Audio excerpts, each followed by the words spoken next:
Okay, is McDonald's putting Jews in ovens? No. That's not the point. But they're putting burgers in ovens that are killing Jews. An even crazier story, because I basically found out that I was in the middle of a full money laundering scheme. Hell yeah. Yeah, no, this is like a chapter of a that's book. dope. I would have lied and told everybody David Blaine's gonna live inside that olive burning man. And then burn it? Yes. Show us how you escape now. I saw he didn't get treated very well. I was like, what's up with these awkward massages you gotta give this guy? Whoa. He didn't get treated as a male assistant? Male assistant. Oh, you didn't say that. Ladies and gentlemen, clap it in, clap it out. You guys know what this podcast is all about. Episode 58 with the very infamous Whisbe. There you go. We can't give you your official name because you hide that. It's on a need-to-know basis. There you go. Nobody needs to know. It's like, what do we call you when we're like your friend? Like, yo, Wiz. It's actually, it's become more popular just amongst new friends. And usually when I meet people, I get introduced as Whisbe, and it's just kind of easier to keep it that way. But if we just want to get off the like nickname bullshit, yeah, people call me my regular name. I don't really care. I feel like that's how you differentiate between the people who are new and not. You're like, anyone call me Whisbe. You're like, all right. Yeah, because Zumi calls you by your actual name. Yeah. So I'm like, oh shit, that's really deep. It's kind of like a status thing. It's like a friend status It's thing. like MySpace top 8. Yeah. Yeah, it's when someone's like, oh, my friend Jerry. You're like, who? And they're like, Seinfeld. And you're like, oh, you just call him Jerry, you piece of shit. It does, though, play a role. Like, if I'm at Art Basel, I just go by Whisbe because, you know. You're working. That's a brand. It's also marketing. Exactly. Well, before, we're going to, I think we need to let people know what exactly you are and what you do. Because we have a habit of like just rolling and then people are listening and like, what's context? Who's here? Why are they here? I liked for you to do that. Okay. Here's the crazy part. I only met you. This is crazy. You're throwing the intro to a guy that I've only met twice. And it's your homie. But here it is. I'm actually going to correct that and give you more credentials. Where did we meet? We met breastfeeding station? Fucking Miami Airport. That was you? Bro! I thought it was unforgettable. I was, No, we actually met probably 15 plus years ago in the Bahamas. Oh my God, yes, I know. Where Fabian and all them, were we going to Jamie Mulholland? At the Cove, at the... Atlantis. At the Atlantis. What were you then? So my father was in the music industry. And so we would go on like father-son trips down there. Every time he would book an act, I would go down with him. He booked a lot of the talent down there, anywhere from like Justin Bieber, Jerry Seinfeld shows, Taylor Swift, like Jonas Brothers, a lot of these people before they were big. It was kind of cool. I used to hang out for the weekend and I would go by the pool over at the Cove. I forget the name of the club. Dude, I think it was the Cove at the Atlantis. Yeah. I started seeing you around and I think you were like a promoter or something back then. Dude, this was the greatest gig of my life. Fabian was this French promoter in New York, and he was like my homie. And he was just like, it felt like when promoting had its like golden era. So he had 20 hot girls with him. And this dude, Jamie, who ran a bunch of nightclubs in New York, was in charge of this day party. Who still does run nightclubs. Does he really? I fucking ran into him a couple weeks ago in New York. He was like, Whisbe. I was like, he's Australian, right? Or with some weird accent. Dead yet? Like, yeah, he's wild dude. So he was like, yo, I'm going to fly Fabian and 20 girls and you, Kirill, every 2 weeks to the Bahamas for an entire summer because I need to like hype this place up. And he's like, I need your photos. Fabian, I need your pussy. And dude, it was the greatest trips of my life. We would just go down for the weekend. I know that you were like super ecstatic. Dude, these are the hottest girls. I would be like, go to the beach. Like, let me, but this is before I had nudity involved in the brand. This was before you were you. Well, I was just starting out. Yeah. So I had enough juice for they were like, oh, okay, let's go use this photos. It'll get on the website. Maybe people from New York will want to. You were getting paid a lot for a gig like that? I think I was probably getting like $1,000. Oh, it's nice. Everything, you had a free room, free everything. Our only obligation was to hang out at this pool for 4 hours. We got all the booze for free, all the food for free, and literally no one showed up. It was just us sitting they had this table in the middle of the pool. You had to like swim to get to there. So I had to like go through with my camera, like through the pool, and then we just hung out on this island. You just have a little digital point and shoot, and like that was it. Yeah. So that's a sick job at the pool. We met at the pool because I was father-son. I was there by myself. Right. Attractive women, people having fun. So hot. Yeah, no, for real. And just like a good time. And I became friends with the staff. So it was like a second home to me because I go down there once a month or whatever. And seeing familiar faces, it's like, why not introduce yourself? One of my best friends to this day is he used to ran the Aura nightclub in the main hotel at night. And, wow, you see? You guys go back like the butt crack. I don't know whose butt crack goes back that far, but sometimes I've known you for a long time, and it was interesting to kind of watch your come up, or your like, I don't know how you would articulate. I don't know where I am right whatever it was. Yeah, he says that he doesn't know what's going on, but from our perspective, he's definitely had to come up. You basically you turned it into a brand. What you were doing, yeah. Thank you. I mean, there's most photographers are still in New York. So listen, this is renting studios. I love you guys. It's not about me though. This intro still needs an intro.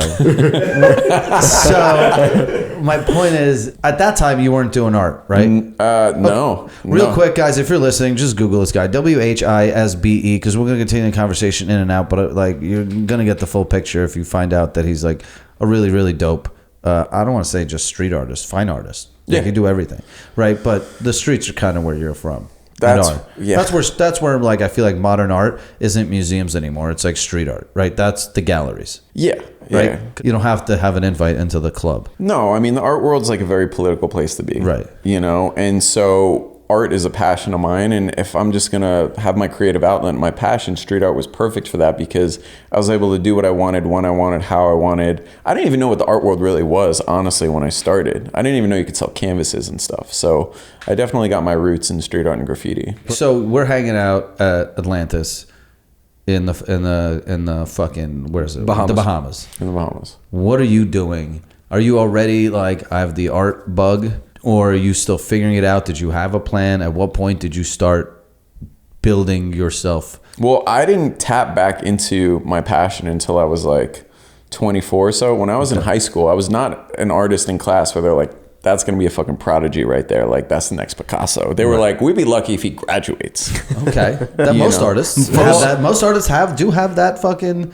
They're usually not good students. So there were like two things for me in high school growing up that kind of threw me off looking back on it. One is, what does being an artist even mean? They don't really, like, nobody tells you what being an artist means.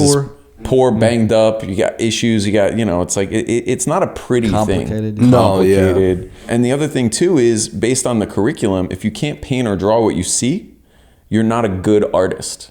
But you learn that art is way more than just being able to like, look at a pair of shoes and draw a pair of shoes, or look at a still life bowl of fruit and draw a bowl of fruit. That was my test to get into Merle, and I did it. Draw a bicycle or whatever it is. That's not my skill set. So growing up, as much as I loved art, I actually never thought or believed in myself as a good artist because based on a grading structure in school, I failed. Right. So I kind of, when I went to college just for a year before I dropped out, and I was like, well, there's no future in this. Why would I continue? Like, what is a future of being an artist? All those things that we talked about. So I actually went on to, my mother had a clothing boutique. I worked at the store, and then I moved into the city. You said your dad was a music exec? Yeah. All right. You guys had a little money. Not to like call my dad out, but one thing my dad did very well was he taught me not to take the shortcuts in life. Okay. I grew up in Westchester. I grew up I had a nice upbringing, but I wasn't in a family that was like, it wasn't anything do whatever crazy. You want. We had what we needed. We didn't have everything we wanted, per se, right? Yeah. So like I had a car, but I had a Honda Civic. I didn't have a new Beamer. Right. You had a means of transportation. Right. So, but had my dad not taken the shortcuts in life, like he was at MTV, he was an executive at MTV when they were a startup, but he didn't want to work at a desk. Right. He wanted to work on his schedule, very music industry mentality. Right. So, he left. They wanted him back. He didn't accept their offer on his terms. And so he basically became an independent in the industry. But his best friends are like Irving Azoff, who runs Live Nation and Ticketmaster. I don't know who that is, but sounds like a very rich Jew. Irving? There are no broke Irvings. No, there's no broke Irvings. No, definitely not. No. That name. You meet a broke Irving, you're like, Jesus Christ. It's like finding a black guy in Japan. No, it's bad. Yeah. Yeah. So, Irving Azoff owns and runs Live Nation, with one of the biggest concert promoters in the world. You know, like people like that, you know, Bill Graham, who was a big music promoter, like a lot of like, my dad signed Billy Joel to his first music contract. He was tour manager for the Stones. Like, wow. So you had a pretty artistically fueled household, right? Yeah. None of like my parents are engineers, right? Like we had come from very dull backgrounds, right? Yeah, my grandpa would sing. That's as far as. Oh, for money? For when he was drunk. That's not a job. Not for money. Yeah. He would sing in like military halls, and he was like a good singer. That's not a job though. What was his job? His job was he was a salesman. Right, not a glorious job, like glamorous or like artsy, right? But like that's like at least that's glamorous, but at the same time, like he said, it's like I just mean not a traditional household structure where it's like, you know. Yeah, my mom was an entrepreneur, had her own clothing store. My dad was in the music business. They were both very supportive of my creative passions. And like, as long as I was moving in the right direction forward, they were supportive of it. Right. So I was very fortunate to kind of be in that. It was a safe space, essentially, right. You know. I was super fortunate, you know, and not to get all like Debbie Downer and stuff, but like, you know, my dad passed away last January. Oh, shit. And he was so embedded in the music industry, they honored him in the memoriam at the Grammys. Oh, you know? wow. So, like, a lot of people talk about being... Bro, you just snitched on yourself hard. What about keeping your identity? Why? That's public information. That's right, public but now we can information. find out who his children are. What do you mean? It'll take some work, and like, Yeah, you fucking creep, stay off the if you can figure it out, then you deserve to know. I'm gonna figure it out now. That's dope. Yeah, that is super cool. It was nice because, you know, especially in LA, a lot of people like, you know, they walk around like they're this person or that person, but at the end of the day, who's going to validate you? Correct. You know, and when the industry validates you publicly like that, like, it means a lot. Dude, so. it's just and it's a permanently recorded to tape in history. Like it's just like a piece of. But not only that, but once you get put on that kind of pedestal, that means everybody in the street collectively says, yo, he did right by us. Like, this guy was good people. Right. He connected the right people. He always did his job. He always, you know, it was genuine. Yeah. But I also love when people are just like, oh, I don't give a fuck about awards, but then like, you know, it feels good to win them. Like, you To know, be it feels acknowledged. good. Right. Like, you might like, if you lose, you're just like, yo, fuck this. I don't think care. people like your But dad should be more realistically- acknowledged more than some of the most of the artists, to be honest with you. Well, because, you know, to bring it down to a dumb analogy, squeaky wheel gets the attention, you know? So like a lot of people are super loud, you know? Yeah. It's almost like Instagram. Like, it's not like models don't even model anymore, but the girl with the most followers or whatever, like, she gets the gig. So in the industry, there's a lot of people that aren't acknowledged, and the industry's changed so much too. They don't understand the history of why things became the way that they did. And they don't care. That's the sad part. And they don't care. They don't care about the clubs and the people that signed these guys, the A&R reps that went in and discovered them. They don't care about the labels that gave them the first chance, you know, because everyone's like, fuck the label, you know, and it's like, well, these people wouldn't have a career if it wasn't for this, you know? Correct. Oh my God, that is my biggest pet peeve. I hate that shit like, too. I know you're an can't. artist, and I quasi consider myself one, but like in that sense, when artists are just like, oh, Taylor Swift, like she got fucked in her contract, it's like, no. They invested in her, and they got a return on their investment, and this bitch got to become famous, right? Business, bro. And guess what? They invested in 12 other girls that flopped, right? And they spent $1 million on them too. It's like buying a stock. Oh, we had signed a bad deal. You wouldn't have had a deal. Yeah. Right? Like, I'd gladly sign a bad deal to become a superstar. Or the opportunity, at Really? least. The Yeah. opportunity Yeah. to do it. A lot of people, especially nowadays, are very much like, I can do it on my own. You know, I've got my own platforms, my own voices and stuff. And they kind of forget that there's a lot that comes with support. There's a lot that comes with people that have done it before and asking for help. Biggest thing is we forget, because the social media gives you that ego boost, that there are people that do your job 10 times better. The problem with social media, though, is it's all the accolades without anything behind it. Not all the time. I'm not going to write off everything, but a lot of the times it's all the accolades, because the people that are traveling the world are too busy working to post about it. He talks about that all the time. You even talk about the guys with the courses. Like, yo, you're really going to be LeBron James and come out of you're just going to stop being the best basketball player in the world to teach somebody a course? Yeah, it's like when LeBron, that's what we say. It's like you're at the height of your career, and what, LeBron's still like coaching on the side. I don't like get rich quick schemes. I do understand why those fucking like courses exist, because people are like, oh, go listen and absorb something. But you're like, why is the guy doing it? I understand why the customer's there. I don't get why the guy on stage is doing it. Because I'm like, Just be done, dude. Some of it doesn't really make sense. Like I do get like if there's a crazy program where somebody's like, yo, listen, pay me $200,000, I'll put you on and I'll teach you the game. But all of a sudden you're just breaking it down. Yeah, but if you were smart and savvy, you take 200,000. Like if you're a street kid, you know how to turn 200,000 into fucking 7 figures real quick. Yeah, what is this guy gonna tell you? Well, no, it's like that fucking question, right? Would you rather have 200 grand or dinner with JayZ? 200 grand. It's a good question. Well, for you, maybe JayZ, because you might get a little more out of it. But if you didn't have anything or no foundation, I think 200,000 is probably better. What's the goal to get out of it? You have dinner with JayZ. You could do whatever you want. Right, but I'm saying like you get 200 grand or JayZ. Like, are we trying to fulfill? Am I trying to fulfill like? You could hang out with him, talk about his music. You could be like, yo, like I have these ideas, and this is like basically an elevator Honestly, pitch. what I've learned time and time again at this point in my life is to reinvest in myself, and I'd probably take the 200 grand because I would build something big enough to where JayZ would come and attend.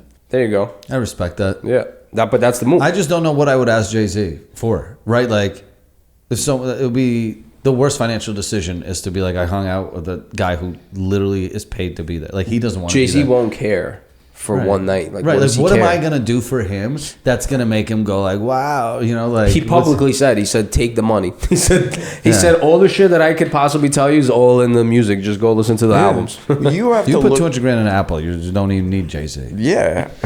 Well, Nvidia stock right now. Let's go. There we go. Yeah. I mean, it's like if you look at other artists and their gallery shows and who shows up, other concerts and other musicians, like people that attend other people in the same industry's events, everybody's that's successful is so busy, unless they have a personal relationship with that person, they don't go because they're so busy focusing on what they're building themselves. They don't have time to run around for everybody else's stuff. Right. And it's expensive to live, dude. It's fucking, sometimes like going to all these art fairs and this, I like took a break because I was like, how am I going to go to an art fair? I haven't made art in 6 months. I need to go to the studio. I can't keep running around like this. Right. So it's a tough balance sometimes. Right. Robert Downey Jr. is like making Iron Man 4. He's like, you know what? Maybe it's back on the table. Yeah, because to him, He he's needs like, money. because $100 not only that, but the rush. Yeah. That work. When you that feeling of like being on set and running around and being busy and then sitting at home like I'm tired, you actually die faster mentally. Do you think that you could do nothing? No. Absolutely not. To me, that's just sad. All day? You say that, and then I would be Bunny in Big Lebowski. He's such a liar. He's such a liar, yo. You say, yo, I want Estee out of the house. She leaves the house. You're like, oh, I want her back. Do you know? Yeah, I'm not lying about that. Do you know how much of the world there is to see? Yeah, like sure. Would I work? That's not doing nothing. Okay, I meant like not. Just being like, what is this? Like, if I had... Could I make art every day and travel and classify that as nothing and not sell art or any of that stuff? I would do nothing. Yeah, like I'll if still that's post to my classified stories. as nothing. I'll post to my stories and I'll give you content, but that's not work to me, right? Like if I had... What do we say? Fuck you money fully? Like none of this around us would be a thing. Come on. What? What does nothing look like for you? Yeah, what is nothing, bro? Dude, just wake up and do whatever you want. But what is whatever you want? So like today, so give me your perfect day. Give me your perfect day. Did you see Kim Kardashian just got shit on the internet because she wanted a cheesecake from this specific restaurant? I don't know if you can pull it up. And she flew private to Paris to get that cheesecake and then back. And people are like, oh my God, can you believe the fucking emissions and the spoiled brat? And I'm like, that's all I want. I don't want to do anything, but I want to be like, you know what? I want to go eat lunch in Italy today. Oh, that I want for sure. Right? That I want. What, you want to fucking find me someone what that's do you want to make gummy? no. You want to make fucking gummy bears forever, or you rather be like, I'm going to Paris. I don't even fucking care. If you had unlimited funds? Look, honestly, just to tap into that real quick, like the whole reason why I created a candy was to create a more commercial product that could be so you can go to so Paris. I could build a more sustainable and financially free lifestyle. Even though I do well with my traditional art, the growth is at a certain speed versus a commercial product like a CPG product like a gummy bear. It can be exponentially greater, and it's the whole reason is to create something that's a passion project and to also allow me transition to be like, I will make this gummy bear thing or your art, traditional art, whenever I feel inspired, not because I also have a duty to my financials. If I could do Art Basel every year, and the only way you got a piece from me is if you like had to write an entry form to why you deserve it, and I gave it to you, I would love that. If you couldn't buy my art anymore because I make my living from somewhere else, you can't buy my art anymore. I have to give it to you. That's now you become a true artist. I would love that. I would fucking love that. So I'm gonna get creative and see what I can do. You want to do nothing too. You guys just don't realize it. But my doing nothing though is no, I'm not saying don't going live. to Paris. I'm not saying don't live. I'm saying to have no purpose. Right? Like, why do you need purpose? Like, what's the concept of work? We made that shit up. You annoy me when you say that, though. What's the point so of annoying. What does that mean? What? No purpose, Bro, what's the But the I'm point? saying you said to me, Well, people I are like, play he has no pickleball for purpose 6 in life. hours Yeah. and then play volleyball. That's no purpose. Yeah, but you still track your steps that's for the no day. Purpose, though. That's purpose. You still track your steps. I for want the day. every. He's like 24,000 steps. I did so good. Like obviously that's not purpose. purpose. No. Purpose. I mean, towards. I want to do whatever I want to do, not what I have to do. I want different the have things to be because done. you know what though? Can I try one of your gummies? Plot twist. I'm getting very angry. Plot twist. Having a purpose and doing what you want to do is knowing your purpose so that it can feel like you're not doing anything. I agree with that. Right, but that's then, a fact. You know, like, dude, check this out.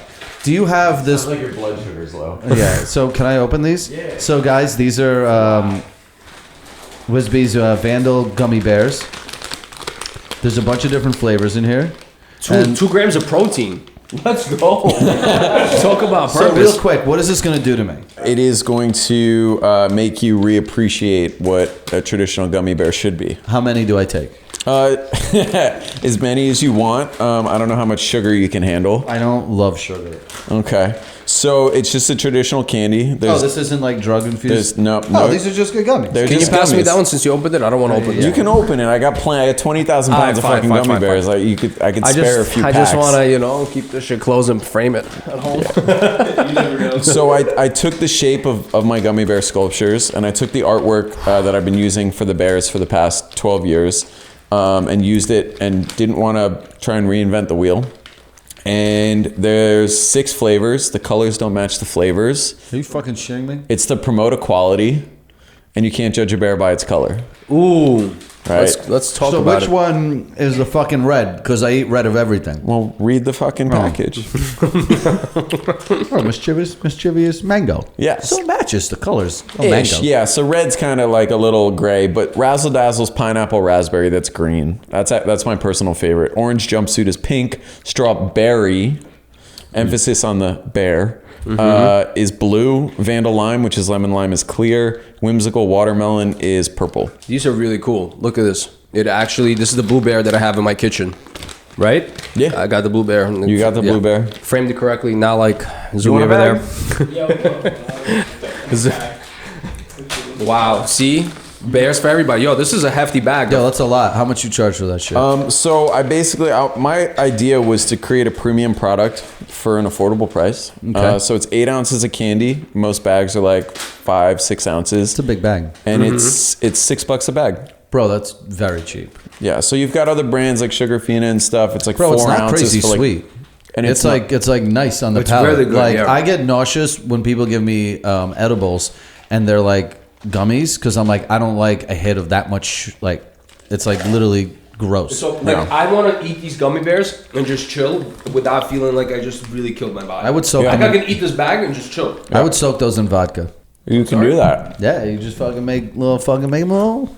You can do that. Yeah, soak the bag in vodka and pour it in. The guy with no purpose it always sit. has some purposeful ideas. Huh? I know how to have a good time now. I'm like, let's add some vodka to this conversation. Yeah, I'm in the confections industry now. Oh, it's a really crazy, very interesting world to be in too. I went to a sweets and snacks exposition in Indianapolis a couple weeks ago. How gross were those people? They weren't that gross. Indiana's pretty gross. Yeah, but we're talking about corporate companies over there. They Yeah. cleaned it up. Yeah, you like live inside the expo for the days. It was Okay. cool, man. Everybody should go to this convention at least once in their life. It's more snacks than you could ever imagine. Dude, I would be the only vendor dentist there.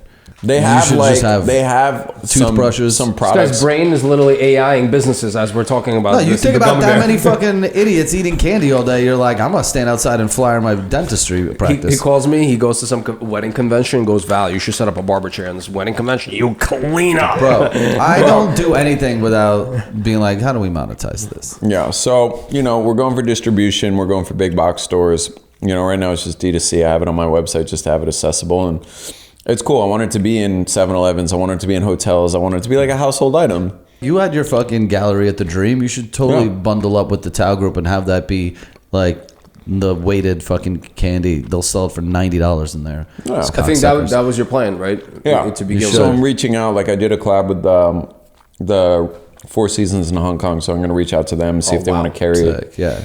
Asians love Four Seasons in candy. Hong Kong. That's where you have your bear at, right? Yeah. I had a 7-foot sculpture there during Art Basel. And I had the 25-foot sculpture there last November. Let me ask you a question, because a lot of people don't understand that art is usually a group effort outside of the original concept and the brainchild behind the idea. But the Sistine Chapel wasn't painted alone, right? He had 30 fucking employees on it. Do you have a team? So I saw you build the fucking Burning Man one. And it was fucking hella dope because you had to build it out of wood. Yeah. Is that your first time doing it out of It all depends on money, right? So who's funding this? You're doing Burning Man. I do a lot of my own funding. So Burning Man's, as much as they want to say they're not political, there's definitely a political party behind the inner workings of it. And so I applied for the grant program and I didn't get the grant. I was like, once again, I'm going to reinvest in myself. I can think of a few other things to do with this piece afterwards to make it worth it. I'm just going to pay for it myself.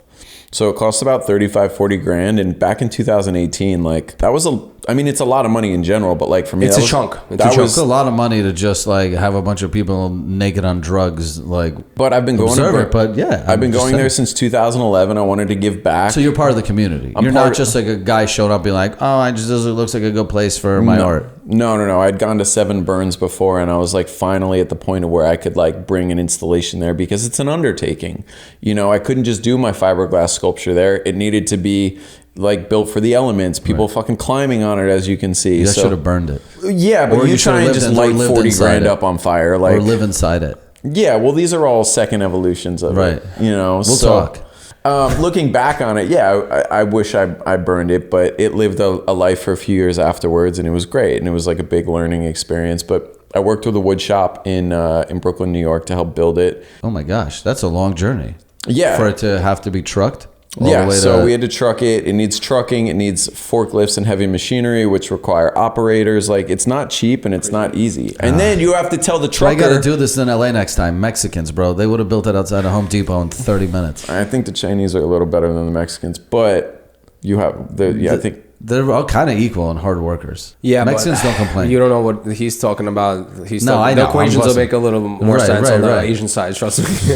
And then you tell the trucker, yo, you're going to go into the middle of the desert and you're going to drop the sculpture off. And they're like, with no cell service, where am I going? What am I doing? And why is there a 14-foot gummy bear on the back of my truck? Oh my God. So yeah, it was an experience. I would have lied and told everybody David Blaine's going to live inside that all of Burning Man. And then burn it? Yes. And then it's an escape and artist then people trick? will be like, holy shit, David Blaine's inside. That's kind of funny. They'd probably tap on it. David, can you hear us? You just put a little walkie-talkie in there and you're just in the truck.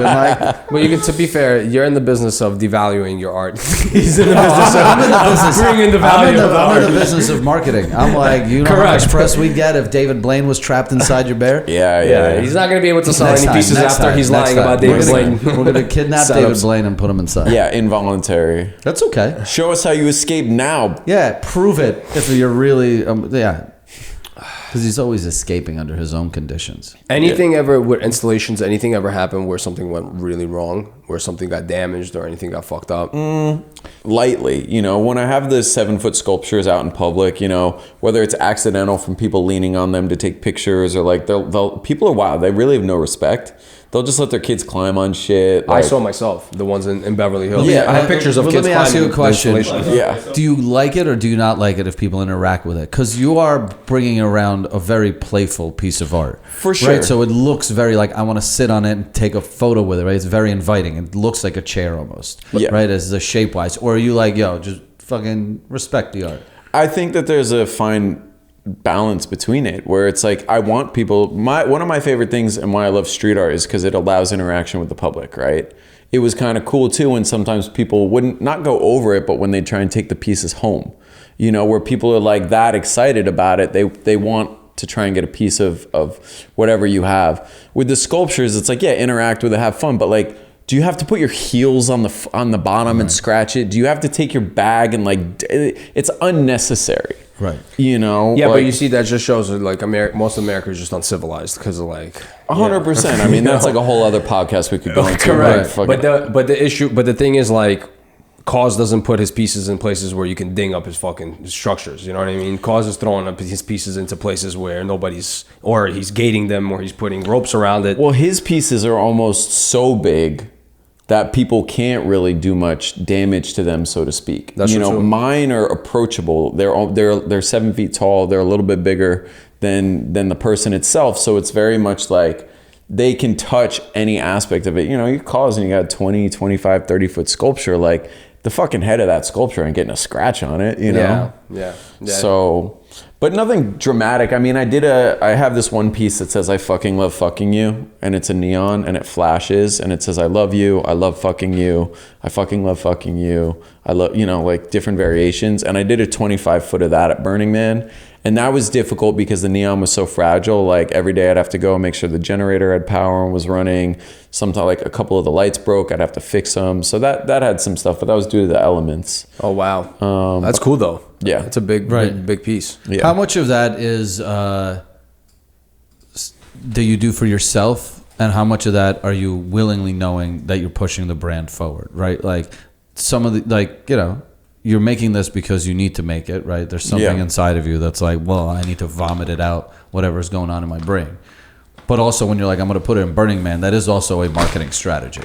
Yeah, Right? I mean, like, you're not just burning 40 grand to be like, this is my gift, right? You're like, hopefully this all plays into valuing my art. Maybe someone there, it's, you know, a bunch of billionaires hanging out, and this guy's like, yo, I have a fucking museum. Can I do more shit with you, right? my intentions are always though, like as much art as I can create. I do love to create it. I love public installations, whether it's art in the house or whether it's art in a public space. Like when I did a piece at the World Trade Center, it's interactive. It's bringing more to the community. It's bringing more to the environment. It's bringing a different experience, you know, and I do genuinely love that. Inadvertently, you get attention from it, you know? Which is part of the game. I mean, that's how you popped off, right? Is the McDonald's thing. No? No, we dove into the archives. Well, I've told this before, but I also have a Hitler story. But that's why I'm bringing it up. Everyone sees that and you're like, I know exactly the social commentary you're making. And it's so witty. I like clever art. Like, it's really cool. Thank you. Right. So throughout my career, the more art I produce, the more I also try to learn from my art. Aaron, real quick, throw up the fucking, just type in Whisbe, Hitler. No, it's McDonald's. It's McDictator. McDictator, MC Dictator. This is probably why Porsche or any German companies don't want to collaborate with me, but... Oh, right. That piece right there. What the fuck? Dude, that's so great. That's so great. Where was that? That was a 3-story mural in Wynwood. In Miami, right? It's fucking incredible. Like, if you drop prints of that, I would literally blow you for one. Because that's cool. I was about to say I'll get you a print, but... No blowjob? No, he just said it was about to say. It means that I take back the blowjob. I'll just give you a hug. This is a gifting community. Yeah, and that piece says killing America one happy meal at a time. Which is a fact. Which is a fact. Now, okay, is McDonald's putting Jews in ovens? No. That's not the point. But they're putting burgers in ovens that are killing Jews. Sometimes issues get swept under the rug. I mean, even candy, what I learned at the expo, like, yeah, candy's got sugar and stuff, but you only really eat so much candy. When you go to a fast food restaurant, you're sucking down a fucking extra large Coca-Cola with tons of sugar, tons of calories, free refills, and processed and fried foods. Like, there's a lot more. Candy isn't innocent, but it's not the main artillery. Well, candy is also a luxury. McDonald's to most people is what they can afford. Survival, right? It's yeah. survival, right? So it's like that's the only meal they have access to. Right. If you're eating your gummies, it's more of a choice versus like, you know, Like, yeah, when I'm shit-faced and I eat McDonald's, I understand it's a choice. But most people... We're not talking about only the food but with McDonald's, though. McDonald's is a corporate company that runs a lot of shit in the world. And it's like a monopoly, right? So that's another issue. Well, like, yeah, I mean, that's less related to anything that we're all here for. But you didn't. But that wasn't part of the art, right? A lot of themes in my art is innocence lost. Right. How you see things as a kid versus how you see things as an adult. Right. Fact. So when you're a kid, you see McDonald's and you're like, oh, this is a treat. Like, I get McDonald's, I get a toy. This is great. And when you grow older, you're like, oh my God, I can't believe I used to eat this. And I can't believe they did this to me. I can't believe they did this to me, right? I did another series called Chemical Warfare, and it was an atom bomb, and it had the shell of it was made out of soda cans. So I would have Diet Coke, Dr. Pepper, like Coca-Cola. Bro, you're not trying to get any brand work, huh? Well, I mean, look, just shitting on it. I'll also say, to be fair, Banksy fucking rips everybody. No, I love that. I'm just busting your balls. But I'll tie it into like where I'm at today and what I learned from this earlier in my career. Now, the Coca-Cola reference and the Nazi reference are also two different extremes. The Coca-Cola one was just called chemical warfare because it's like, look at the chemicals inside of the food that we're consuming, not the chemicals from like a nuclear bomb, right? So my work, I try to juxtapose different imagery to create train of thought, which is what a good artist does. You're just telling your version of the truth, right? And it's like I'm not saying anything necessarily, but like, yeah, you are saying a lot. Okay, I'm saying a lot. You're saying a lot. You made Hitler. That's dope. Yeah, do you still have that print? Mm-hmm. Oh, I'm gonna need one of those, big brother. You know what I mean? Some of the guys whose artwork I also looked up to with Banksy and Shepard Fairey and these guys is their careers and their success and how they juxtapose art. And I learned with like the Nazi Ronald McDonald, it was a great piece and it's well received, but it's hard to digest. And at the same time that you create that tension and that point by putting, by those two associations between McDonald's and a Nazi, you also turn a lot of people off. We sweep too much under the rug. So yeah, you made hard to digest art because most people can't face reality. And that's good art. You drew a line in the sand. Right. But then herein lies what you just brought up. Right. Herein lies, how do I have a career with making messages and controversial art towards things that I really want to talk about, but things that people will also want to have in their homes and people will want to buy and stuff like that, where your immediate response was, guess you're not having that many corporate. Right. But I would hang that in my house because that's just fucking You would, dope. because you build a career of drawing lines in the sand. Right. Other people would though. Yeah, other people dude, Banksy's like all the, obviously he doesn't really directly shit on brands, right? He kind of makes political statements that are more about society where you can like, all right, but he's also not doing corporate work, is he? Which is what I learned. I was like, what is Banksy doing where he can convey his message and not offend people as well? Like Stop and Search, where it's a girl searching a soldier, in like Israel or Palestine or one of those places. So there are ways. It gave me a challenge. Like I took it as a challenge where how can I still do what I do? But Banksy's desperate to spread the message, not make the money. I'm not desperate to make the money either, but Banksy's got to make a living. I'm not saying you are, but I'm saying he built a system around, I feel like. But he's inadvertently making money from it. Correct. So the fact that we're bringing up his name is he's made it, right? So now it's like anything he touches will turn to gold. In this society, you can't lose fans, right? Justin Bieber will just forever be able to walk off into the sunset monetizing himself. Yeah. Forever. You really can. As long as he doesn't jeopardize his personal integrity. Yeah. As long as you don't fuck children, you're fine. Or you don't kill somebody That's over and okay. over You again. kill some People have people. killed people before. Are you kidding me? OJ still has fans. Yeah. I remember when I told my mom, I'm like, when I was younger, I'm like, I wanted to go to art school. I want to do this. I want to do that. She's like, you're going to have like a really tough life, brother. She was like, don't do it. It's not easy, dude. She's like, I'm super fortunate, but like tying in art and like a real talk, like people 10,000 hours and becoming a master and putting in work, like people have no concept of that. People want to do the least amount of work for the biggest returns nowadays. Yeah. And like what I appreciate about him, regardless of the subject matter or what genre you're, or whatever your actual business, you've been doing this for how many years? 15 years. There's no accident to why you're in the position that you're in. It's because you've been doing this for 15 years. I mean, how long have you been a photographer? 13 fucking years. Do you know how to do anything else? I don't fucking know shit. And like you've been a barber for 10 years. 10 years, right? You do what you do. You've gotten better at your craft, and a lot of people they miss that, and so. And we have no safety net. There's no fucking 401k plan. There's no insurance. No one's waking up and doing this for us, right? No. Yeah, I can't have a sick day.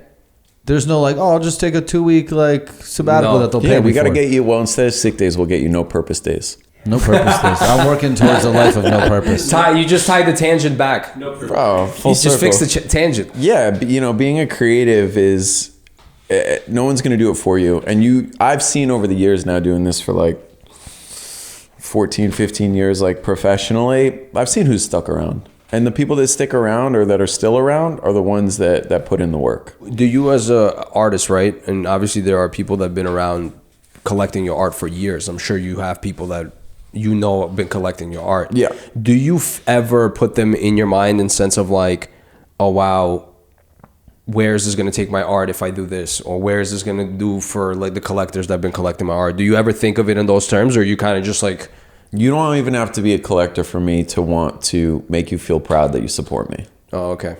Any entry point, whether it's a verbal acknowledgement, whether you've tagged a picture of me, whether you tell a friend that you like my art or that you should check them out, or whether you collect $100,000 sculptures, one thing that always motivates me and makes me feel good is other people feeling like they made a winning bet. That's a motivating factor for you. It's an encouraging factor because a lot of what I do, like I said, I love the public installations. I love the art. It's to change the environment. It's to bring things to places that people wouldn't usually bring themselves. It's to contribute. And there's a lack of contribution in this country and culturally. It's all about me, take. Yeah. Nobody's giving back, you know? So if I can give back and if I could also make people feel like they're supporting somebody that does the same, then yeah, I go to sleep well at night. I guess as an artist, you want to leave a legacy too. I mean, that train of thought too isn't unique to me. It's like I know what you do is you bring experiences and you make people smile and you make people happy. Right, or I make them violently angry. But I appreciate all emotion, right? It's like, it's kind of crazy because that's to me what art is, right? Is you have to evoke some emotion. Yeah. If you evoke no emotion, I failed, right? Right, when I just take a shitty photograph and people are like, okay, and they pass over it, I'm like, damn, that sucks, right? I'd rather someone be like, ew, what is that? Because I'm like, cool, I got something out of you. Yeah, there has to be engagement, I agree. Art is super unique because you can inspire on so many levels that you don't even realize you're inspiring. You can break people's daily train of thought by them going through their mundane days, seeing your piece of art, and going down a rabbit hole that they wouldn't have normally gone down if they weren't triggered by that. It's weird how art works for people, right? Like, I understand your relationship between like your bears and people's, you know, emotions, but it like, dude, we make shirts that literally say like, you know, whores don't get cold, and some girls like, my grandpa used to wear that all the time, and every time I smell his fucking hoodie, I think of him, and thank you so much for making this. And you're like, lady, this is a whores don't get cold hoodie. You know what I mean? So like, you can make an impression on somebody without necessarily... But his personality was screaming that and attached to him. Right, it's just something, they're like, yo, my grandpa was a fucking dirtbag, but I loved him, right? So, you know, as long as you're touching people, you've done something. Whoa. Yeah, well, slow down. I'm going to leave that one. If you touch someone, you've definitely done something. No, whoa, buddy. Listen. Did you go to art school or no? Not really. I went to college for a year and it wasn't for me. Kind of got lost in my own ways. So pretty self-taught. I did, when I got back into the scene, I did go to SVA and learn how to silk screen. Sick. Took art history. I fell asleep in art history, but I thrived in silk screening. I had class once a week and I was in the studio 7 days a week.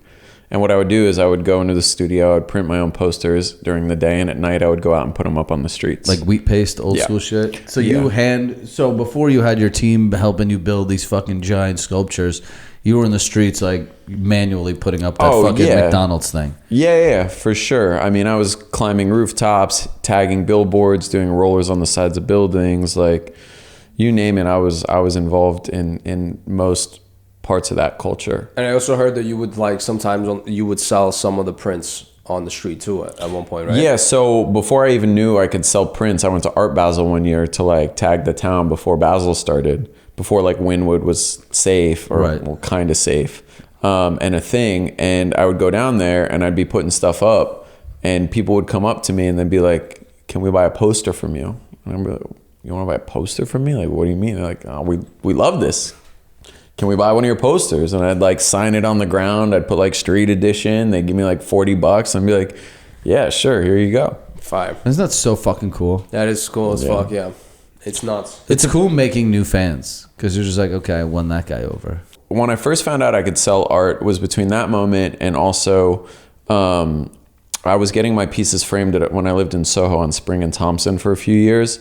I was getting my pieces framed at a frame shop, and they were like, "Oh, are these yours?" And I was like, "Yeah." And they're like, "We'd love to consign them and sell them if you want." And I was like, "Sure." And they're like, "We'll sell them for $1,000 a piece, whatever, blah, blah, blah. We'll frame them." I was like, "All right, here you go." And I went on to an apprenticeship in Europe, which is a whole other story on how that failed. But they called me a week later and they're like, "We just sold all 4 prints. Can we get more?" And I was like, Be like, all day, bro. "Sure." And I gave them more prints. And they just kept selling it. And they just kept selling them. And then they asked me to do an edition just for them. And I made 250 prints. You know, I did 5 colors, editions of 50 each. And they just like wrote me a check for like 20 grand. And they were like, "Yeah, like instead of this 1x1 thing, we'll buy a whole edition from you. And here you go." And that was how I started. Sick. What happened with the apprenticeship? I've moved on. I'm like, wait. What failed? I like when I need to know some struggle. I'd won this competition for this music festival called the Hangout Fest in Cool. I've heard of it. Gulf Shores, Alabama. I submitted 2 sculptures and I was like, whatever, like I'll never know if I'll win unless I try. And I submitted these sculptures. They were like this big and I was like, I'll do them this big. And they were like, "Congratulations, you won." And I was like, And they give you a grant? yeah, they gave me a grant. It was cool. My uncle, so my mom's side of the family is from England. My uncle's an illegal here. And so he can't really travel. So we took a road trip and he's a handyman, I should say. He's an illegal from England? Yeah. What the hell? Yeah. I've never You heard guys, of that one. Yeah. I They thought should give him a we citizenship right away. welcome him. Yeah. Yeah. It's a whole And he's a other- white? Yeah. Yeah. He's, A white British guy is an illegal alien here? Damn. yeah. So I was like, cool, I could do a road trip with my uncle because we were super close. He helped me raise me when I was a kid. So we drove down to Gulf Shores, Alabama. We built these like 9-foot tall wooden robots. I had an amazing experience and I met a local artist there. This guy like Null or something. I forget his name. Middle-aged guy. Anyways, so he lived half the year in Gulf Shores, Alabama and half the year in Monaco and in Vance. Oh, wow. He had a big estate or something over there, and every summer he would have apprentices and assistants stay the summer, help him with work, and also he would put them up for the summer to spend out there.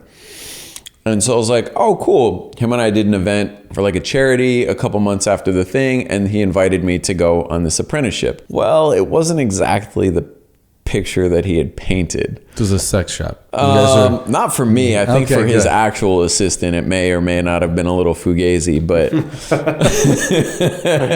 like I didn't What were know you guys massage doing? therapy was in the art assistant. Like, He's like, I need you to mow my lawns. Like, what were you guys? What did well, you? so I wasn't his assistant. I was going under as an apprentice, but I was the only one there besides his assistant. And it was a so beautiful. you're the only one that got the grant. So it was basically just the 3 of us, right? Oh, wow, okay. Kind of awkward. But the state was sick, right? But it was a proper estate. So he was given a studio by the Prince of Monaco in Monaco. Oh, shit. And Vance is just an hour's drive or so from Monaco, where his main studio and estate was. That's crazy. And so we did. It was like the Pearl of the Riviera or whatever. It was one of the biggest pieces of property, privately owned pieces of property over there. Jesus. But what I didn't realize was I was on the like 10 years later tail end of that whole chapter, like essentially fading out. Oh, wow. But him still like trying to keep doing upkeep it and stuff. So he wasn't the artist that he used to be. He didn't have the career that he used to have, which is an even crazier story because I basically found out that I was in the middle of a full money laundering scheme. Hell yeah. Yeah, no, this is like a chapter of a that's book. dope. Let's For go. sure. Let's go. Oh, we want to go for this? Yeah, I would literally want to know how you got smuggled into fucking Monaco. See, that's a cool story, though. Yeah. That's a cool come-up story Right, of like so- a career. failed artist just brooding. Yeah, so everybody told me not to go. Pause 1 second. Whoa. How many years into the art are you into your career? Couple years. What Oh, year okay. is it? What year is this? This is probably like That's dope. 2014, 15. So Sick. 2014, 15. The What's details unfolded. So like I got Oh super... yeah, you said your friends didn't want you to go. So no, but everybody's like, he wanted me to go for 3 months or whatever. So I rented my apartment out in New York. I quit personal training. I had made some bucks from the prints and I was like, I could support myself as an artist. This is my transition, right? This is where I stopped This is my... your shot. Internet wasn't as savvy as it was 10 years ago or whatever. Social media, I don't even think there was an Instagram back then. And everyone was like, you sure you want to go to like Europe with this guy and his assistant for 3 months that you don't really know from Alabama? I'd be like, yeah. And I was like, are you kidding me? Monaco and Vance? Like, I'll get fucked Sign on the me butt up. for that. yeah. And it's like I was in my early 20s and like, not that much money and the chance to go to Europe and have this like apprenticeship, which I thought would lead me into other opportunities I was like, this is a great idea. But of course, everybody else is like, you should really like think about it. No, your friends are haters. Haters. Your friends are haters. Your Haters. friends are absolute haters. Straight if I'm haters. an artist and someone's like, yo, you got an apprenticeship to go over there. I mean, you technically, made the he did right that to choice. me. He did that to me. Yeah, but I He didn't molest me enough, though. That's the problem. I did just enough to make But you. to be fair, he caught me right when he was really rolling though. Like I caught him at a really crazy time. I was so Yeah, young, so I was like now 20. you're talking to the failed version. Yeah, no, but now I'm talking to the version of like I've seen it all. Right. You're like, I just want the money. I'm good on everything else. Oh yeah. Okay, back to the money laundering scheme. Back to the money laundering. I mean, isn't all art money laundering schemes it's a whole in theory? other tangent. Yeah, I it's don't know. all- Oh Like yeah, a- let's just wait for that one. Let's just do the Monaco first. Yeah. So I go and I'm committed now because I gave up my apartment and I quit my personal training job and I'm in it. And I get there. The estate was the estate, but it was like old and like, it was just the three of us. And it's like, yo, bro, you don't even have like landscapers anymore. He was teaching me some things. He's from Alabama. I believe he's from Alabama. My man with an Alabama accent is living in Monaco. And in Vance. I mean, That's still. fire. He was a successful artist from like what you looked up and everything like that. But basically, so it wasn't what it was because I didn't learn that much, and we would get settled at the studio and then he would want to leave the studio and go to Monaco. So it was shared between two. And then we'd go to Monaco and I would sleep on a blow up mattress in the studio. The assistant had a separate blow up mattress. We were all sleeping in the fucking studio. Wow. And then we'd be there for a few days. He'd get settled in, then he'd want to go back to Vance. So it was this constant like back and forth of just like nothingness. And then I started to like learn more and everything. And he had this ex-wife. Right. And he had this ex-wife and he always talked shit about her and all this stuff. And I was like, what the fuck is the deal with the ex-wife? And I don't remember how, but I think his assistant had the ex-wife's number. And things weren't really adding up. And I knew there was a big lawsuit and she was trying to take the estate from him. And so I reached out to the ex-wife. Ooh, you dog. I reached out to So her. I like that. And I was like, Yo, like this shit's fucking not what he I was said. like, yo, things are wild over here. I want to know the other side of the I want story. to cut. I'll help you. And so I go to meet her, and we're in Zumi, you were just in Monaco. What's the Monte Carlo? There's like a hotel. She lives There's in a Italy? casino. No, we're in Monaco. Monaco's where? What do you mean? Where? There's like a square. It's next to Yeah, South I'm of an France. idiot. It's next to Nice, bro. Okay, calm down, fucking Carmen San Diego here. Fucking this So- guy. I got Nice right here. There's. That was a knee slapper. Ew. Nice. In Monaco, there's like a famous square where it's like the intersection where you've got the casino, the Monte Carlo, and like a restaurant and stuff, and like an Anish Kapoor sculpture and things like that. I was like, meet in a public place. Let's meet at this cafe. Oh my god. So me and the assistant go to. So you recruited the assistant for this? The assistant was on my side. He stole the number. And because I was like, I saw he didn't get treated very well. I was like, what's up with these awkward massages you got to give this guy? Whoa. He didn't get treated as a male assistant? Male assistant. Oh, you didn't say that. Just 3 dudes You didn't hear living this in story Monaco. before?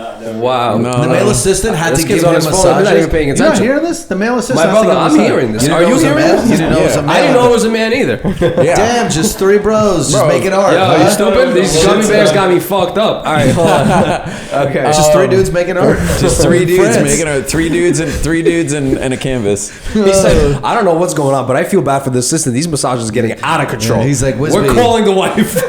My body is your canvas. Fortunately, for the record, like I was never in any direct like awkward proposition situations. Like Yeah, of course. We get that. That's smooth. yeah. So, but the assistant, like I will say, like yeah, he had to give him like full body like oiled up massages. Now, I'm not saying they were necessarily like happy ending massages, but still, like the dude was in his 60s, and it's like, why is his assistant giving him massages? Like it was. Yeah. Fortunately, I didn't have to partake with in that that. accent too. It was a holiday coming up. We were in Monaco, and we said that we wanted to go take the weekend and go to like Rome or something. We knew that he was staying in Monaco. So we packed up all of our shit. We left the house without him knowing while he was at the studio. We met the wife. She basically wanted us, this never ended up happening, but she wanted us to basically say that he wasn't doing the artist assistant program at the estate anymore so that she could win it in a lawsuit that she was in, because she was just trying to take the estate. Was willing to do whatever it was for us to go on record to say that he wasn't doing this project anymore. And essentially was like, I funded and paid for and made this artist who he is. So all the gallery shows he had were because his wife financed it. Oof. I would have fucked that wife in 2 seconds. I'm like, let's go. She sent it. And what I found out, and I forget the piece to what made me figure it out, but basically his career and all these shows and pieces that sold for all this money, he had no money to show for it at the end of the day. Was all reasons on where money was coming in from somewhere, going through his artwork. He was the vessel to her master plan. And then he did some shit, and she basically was like, I made you who you are, and I'm done with you because you're going off in this other direction. You're not really a fucking artist. And like, then they split. If we had a Russian billionaire involved in this and a death, this could be a movie. Yeah, by the way, just letting you know. This. Yeah, we could script it. This is almost a Big Lebowski. Yeah, it could happen. If we had a Russian billionaire that was a crazy mobster plus a death, something happened or somebody got kidnapped, this is absolutely the assistant was essentially fucking kidnapped. So you're telling me this guy lived a life with no purpose? Bunch of fucking dudes massaging him, living in Monaco. Not a bunch of dudes. First of all, my brother, you over here once again, TMZ News right now. I don't know. I'm just, I know you can't admit it, but there's no way you're just hanging out watching a guy getting massaged. Knowing his personality, I don't think he's massaging anybody. Yeah, definitely. I would be massaging that wife. I'd be like, so I'm an artist too. No. Yeah, did you guys get a little payout? Did you fucking No, we didn't follow through with that, but basically the assistant didn't have enough money to ever leave because he was living paycheck to paycheck.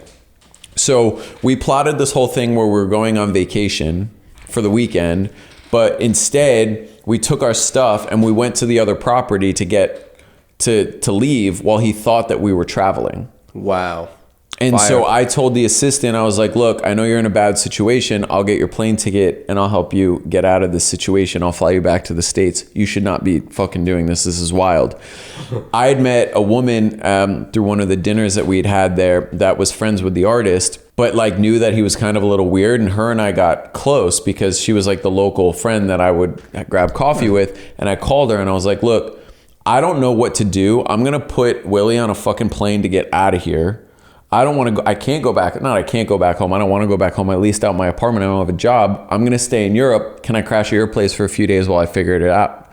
So I stayed at her place for a few days and then this is also a part of my like transition part of my escape plan, but my international career. And I planned a 5-week trip that I went from there to Berlin, Barcelona, London, Paris, and Amsterdam. Oh, fire. And did a whole street art campaign after this whole thing collapsed. And by the time I was in Berlin and his assistant was back in Alabama, he called us and was like, hey, when are you guys coming back? So you're good at damage control, is what you're saying. He just knows when he's about to get yourself fucked. pretty well, honestly. Yeah, well, and like figuring out the situation for what it was, I was like, all right, this is where we're at, and it's not what I wanted it to be. I planned on being away for 3 months. I don't like being a victim to situations, I like to try and like figure it out. So I traveled Europe for a month, and then I came back for one of my first art basels, which is where I started selling posters and, Sick. and stuff like that. You see that? So we had this whole escape. See, you didn't even want to talk about this story. It was such a great story. That is a fucking sick story. Yeah, it was wild. So I found myself in the middle of a lawsuit between the couple, the artist and the wife, and they had basically run a full money laundering scheme through his artistic career, and she was now trying to take over the Pearl de Riviera estate in Vence. So who won? Do you know at the end? Probably she did. Probably a woman she will did. always win in that situation. Nah, I don't think, not in Europe. No, that dude's a bum. He's a bum. But dude's a bum. women, The we're not winning in the Europe guy's at a that massage time. boy instead of having lawyers. Yeah, so that was Was he a good artist though? He actually was a really talented artist. He was super talented, but Is he gone now? I haven't looked into him in a long. Did he reach out and was like, "Yo, my man, what happened?" Look up Null. Imagine it's Banksy. You're like, what? Yeah, this guy. Yeah, this guy. Fucking Fred. Hey, what's up, Fred? Hey, fuck. This guy looks like the fucking Jurassic Park fucking tour guide. Yeah, Oh, Right, he was what's his definitely name? catching massages for sure. It's like that is literally is Jurassic Park. but if you click on that image right there, one up on the top right corner, Oh, that's a fucking drawing. Oh wow, that is pretty dope, actually. The reason why I was so interested in doing this was because I'm not the most technically skilled artist when it comes to drawing and stuff, and he could draw, and I really wanted to try and learn. But he was a really talented artist, but it was a weird. How much? story. Can you Google how much a piece sells for? Yeah. $400, $600. Let's go. Okay. Yeah, you are right. He is a failed artist at this point. Listen, he still had an estate. He still had an estate. He still had a career.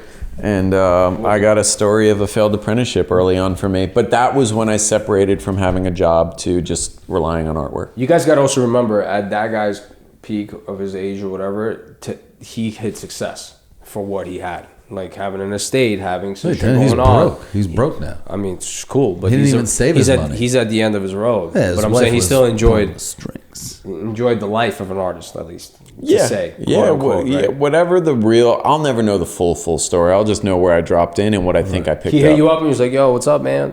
What happened to you, buddy? I was waiting for you out here, right?" forget how- Don't forget to pick up the lotion. He said, "What happened to It's like, Willie?" my back's been hurting ever since you took Willie from me. Was Willie from Alabama too? Yeah, Willie yeah. and Fred, huh? Yeah. That's not just an assistant. Willie and That's Null. an ass. Null. assistant. Or Fred Null, yeah. I'm telling you, you guys ever watch Lenny and My Cement? This could have been a Lenny and My Cement kind of. Dude, it was like a real movie when we were in it, like sneaking around, making phone calls outside the house to the wife to set up the meeting her in the Monaco Square, Sick. finding out about Love this it. whole thing that they were in, and like Oh, that's a piecing together the laundering and shit. Like, This is it a was- And you were just there to learn how to draw. I just want to fucking draw, man. And well, actually, forget about the billionaire and the death. I think if you put a heist in this somehow, Yeah, you that steal could be his a art. movie. And then afterwards, you did your tour.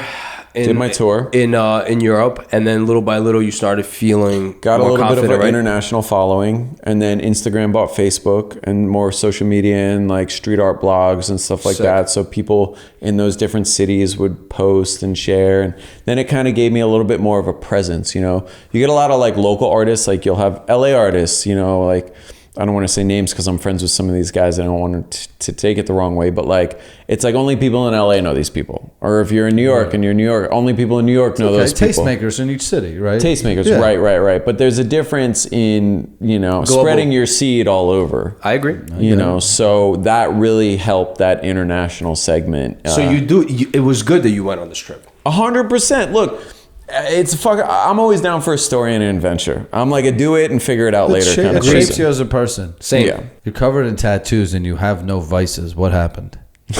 There's no way you've just been sober your whole life. I've not been sober my whole life. I've always wanted to start a podcast where I interview people who got sober, and it's like, tell me your greatest night out. I mean, there's a lot of great night outs that happen along the way. But what made you go, I gotta stop? I offered you a joint, and you were like, no. You know, most people that know me know that I'm sober, you know, because at some point or another, it's like, do you want to drink? Do you want Right. to joint? You know? When did you start being sober? 17 years ago. Actually, tomorrow was 17 years. Wow, that's How old are you? Well, what were you, 17 at the time? I 34? just turned 19. Okay, so this was my podcast idea. I'm like, I want to talk to people who got sober before it was even legal to not be not sober. Yeah. Something happened? Drop No, emotions? well, I mean, part of it, like, I don't want to dive into, but there was obviously my early take to the fast life and to partying and stuff, which isn't unusual, you know. At 19, absolutely not. There's nothing wrong. Like, No, but I didn't start at 19. I stopped at 19. I know, but I'm saying like most people fucking just start going like Right. going off. Yeah. To, I'm at college. I could drink now. No, I was Correct. fucking 12 and like getting up to my antics. Really? Yeah. My boy used to, Mike Finn, he's like a tour manager, he's a homie, but he publicly will tell you his stories, but he's like, I used to sell fucking heroin in middle school. Yeah, You're I'm just not- like, what? That's insane. yeah. I mean, I was. That's awesome. I was. awesome. Let's just put it this way: in high school, I was a self-employed entrepreneur. Oh, I love that. Did you just judge me on my tattoos? No, I Yeah. just By the assume- way, yeah, I want to know about that one No, too. because no sober person has tattoos without a story. If they went sober, like I know people that are just like, oh, I just never tried it, and you're like, okay, like I get it, but you look like you have some stories. I mean, I got a like you couple almost stories. got kidnapped in Monaco. Like there's no way. That's a fireable story, by the way. Okay. But yo, to me, the fact that you could stop at 19, that's not even that. Like most people start only getting sober at like early 30s, or like, Yeah, like, I'm late not doing 20s. It's not for everyone. It's a decision. Yeah, You know, it's so- a lifestyle. It's a lifestyle. Did you Style. replace it with tattoos? Nah. You know, you got to replace something with something. I dealt with the shit I needed to deal with. I don't necessarily have those like outlandish vices. I mean, I enjoy the things that life has to offer outside of Right. drugs and alcohol. Yeah, do I enjoy tattoos? Yeah, I enjoy tattoos. Art, legal or illegal activity in the art world, women. Like, yeah, I enjoy these things. But I like to say, like, I'm pretty Even keeled, like you're not. pretty stable. Nothing drives you to a manic state. No, look, Okay. I definitely, you know, I'm a gearhead. I love cars, you know. I love going for drives, and so that's something, you know, it's like skydiving, bungee jumping, traveling, like exciting, thrilling things. I definitely probably partake Yeah, those in are crazy. more than other people. Skydiving and bungee jumping. But you know, climbed Kilimanjaro a couple of years ago, like shit like that. But I wouldn't say I have this like unhealthy balance of any vices. So I'm to definitely speak. on your side with that type of stuff. I'd rather go for a hike in Joshua Hike, Tree. my man, hiking Joshua Tree. He fucking climbed Mount Kilimanjaro, and you're like, oh, like you know. Right, but I I will also also. Most do people look hikes. at me weird for doing a marathon, right? They're like, oh, Half a marathon. Who ran half a You marathon? run half a marathon? Bro, you fucking delusional. Honestly. This guy fucking that you could say he takes too many Which drugs. marathon did you run? The LA I just marathon? ran LA marathon. I thought that was a half one. I thought a real marathon's longer. You ran a full marathon? Yo, you serious right now? Yeah, full. What are you talking about? I thought it was a half one. I just don't know. Yo, I thought you were joking around. No, but Yeah, but the problem is it's not as 30 glamorous. miles for some people. Bro, I don't he care. ran It's 5K. not- He's like, oh, this Yeah, is yeah, but crazy. it's I not would never do glamorous. this. Everyone runs marathons. Very few people can drop Kilimanjaro in a conversation. Who's everyone runs marathons? Literally hundreds of thousands of people sign up for them every week. No one's like, how many people have you even Yeah, heard? people walk them 6 this is- hours. outside of Disney, outside of going to Disney World, this is the only time I've heard the word Kilimanjaro. How many people climb something like that? You better fucking be on my side here. Say like 3. 3. We were with a How small high is group. Mount Kilimanjaro? How long is the hike? It's 20,000 feet, Insane. and so Kilimanjaro is the yes. That's not that many people. That's how many people. 35,000 and only 40% are successful. So you're looking at about like 17, 15, 12, 13,000 people only make it a year. It's not bad. No, Not like die, but just like successfully pull it off. I had an altitude sickness problem when I went up there too. Throughout the world, 1.1 million people. finish the marathon. 0.1% global population. That doesn't do. Yeah, now do the global population for Kilimanjaro. You're looking at the wrong statistics. 1.1 million people versus 12,000 people. Yeah, but what are you comparing? I don't I'm just understand. saying. What are you talking can't- about? When your guest comes in and drops Kilimanjaro, you can't be like, I also hike fucking. No, but you're asking to the Hollywood you're- Hills. Yeah, no, but you're asking about Bro, sober you've been in LA stories. for too long. You're talking. You're You're like, asking bro, about. I ran a marathon. You're asking about sober stories, my man. You asked him about why does he get tattoos Yeah, but because you're he's not sober. so you're. I said I I know. lean closer to that. I you know. you want to have shots at a just to celebrate I'm just a sale. saying, I'm you're over just- here rather take a hike. I understand that, but you were bragging about. My man, I something. personally would never hike in Joshua Tree again with rattlesnakes. I'm good on that. To me, that is. Your high socks will protect Absolutely you. not. They will go right through that. I'll fucking die, bro. I'll fucking die in the stupid hike. Dude, honestly. you got to get like airlifted if you get bit there. I know. And the thing is, there's no I know reception. you. I know you. The minute like I'd be the same person. I get airlifted. At the whole time, I'd be like, "This fucking bill for this airlift." Correct. I'd literally I'd be so angry. No, it's ridiculous. And it was like, bro, like a 3-mile hike, you hear rattlesnakes the whole time. I'm like, yo, I'm never doing this again. So Kilimanjaro's 4 days up, 4 days up, 2 days So down. anyways, my better story. How many miles is that, Kilimanjaro? Hey, bro, it's 20,000 feet. How many miles? Yeah, but it can- It's not a marathon. How many miles How is long the hike? is the hike? It's the process? 4 days It's up. elevation. 4 He's days. he's talking about the elevation. Bro, is you did 20,000 3 feet. hours. You were scared of a fucking garden snake. You did 4 days. Are you stupid? You were next What to garden you were snake? next to $1 million homes. I mean, you get proud when you do 10,000 steps. But I'm not This kid bragging. counts his steps and Yeah, goes, "Oh no. my god, I did 9,000 Yes, steps." yes, yes. But if he was like, "Oh my God, I climbed Mount Kilimanjaro," I don't throw in, "Oh yeah, I walked the hill." I today." said I side with him being sober because I'd rather be sober than fucking do celebration shots for 50 sales. To me, I'd rather do You're an not doing a activity. celebration shot if this podcast breaks 1 million subscribers. It's not about that. You I said won't? you You find won't? excuses to drink. I find excuses to run. It's two different Bro, things. what are you talking about? You can do both. No, you can't. You literally No, don't. You don't it's not the celebrate- same. You don't celebrate your birthday. When we went to your birthday dinner, we My went for a- birthday. Did I'm we not, go for a I'm jog? not gonna do smoke shots? weed. This Imagine kid- after this- dinner, he's like, "Guys, let's go climb Mount Kilimanjaro." This kid goes this kid goes to me, "Yo, I want to smoke. I don't want to do the 5K. I'd rather just smoke weed." Who I'm said like, that? I'm like, why? He goes, "Because I want to escape my brain." Who said that? You said that. You're like, "Oh, I get But I why did people do the smoke." 5K. I know, but you said you understand why people smoke Yeah. to run the 5K. Yeah. I don't. It's getting hot. That's in the room, okay. right? You I got air think to me it's stupid. What, to smoke? So you try to find ways to escape through the drug. Why? I have different mental illnesses than you, bro. Drunk people also have to listen to drunk people. Yeah, Correct. that's why I'm drunk, so I can tolerate them. Yeah. I'm already been like, fuck it, let's go. Let's hear the story again with your fucking Red Bull vodka breath. Like, to me, it's like you did coke online, then you have to deal with 2 years of fucking recovery. Like, it Pal, just doesn't, shut up. You went just on doesn't make vacation sense. and you bought bottles. Don't act like you It don't just- spend money to celebrate. Be like, oh, we made it. Here's a photo of my Rolex and my champagne. Blah. Like, you still do it. We all celebrate. Yeah, but what does celebration have to do with being sober? You can't celebrate when you're sober. Yeah, but I'm saying most people that You have... can celebrate, but not with alcohol or Oh, drugs. you just retracted that. You can celebrate with a hike to Relax. Mount Kilimanjaro. I'm not talking about that. That once again, it's fine. You Anyways, manipulated Mount the Kilimanjaro. Let's go back to Kilimanjaro. Sorry, we had to get that out. No, it sounds like it. You should get like the old gladiator Rock'em No, Sock'em Robot I things. just think it's funny because he finds it so fascinating and people are sober. I To actually me- think you guys were arguing about two different things. That's usually how our arguments go. It's the concept of him being like, I will never do that again. And you're like, not- that's very interesting. That's not how I go about it, though. Yeah, but that's how I interpret it. So there's a slogan, and it's like one day at a time. So there's a chance you're getting drunk. I just know today, I'm good. See? I don't worry about tomorrow. I see cracks. Tomorrow hasn't happened yet. Nothing worth celebrating yet. I see what you're doing. Bro, you sell a piece for $1 million. We're doing a shot of tequila. I already sold a piece for $1 million, and I didn't do a shot of tequila. Aaron, get tequila. I need to do a shot now. Do you feel like it's a good thing that you don't celebrate because there's no highs and lows? Like I you do stay in- celebrate. But I'm saying, like, do you like to be in the neutral state?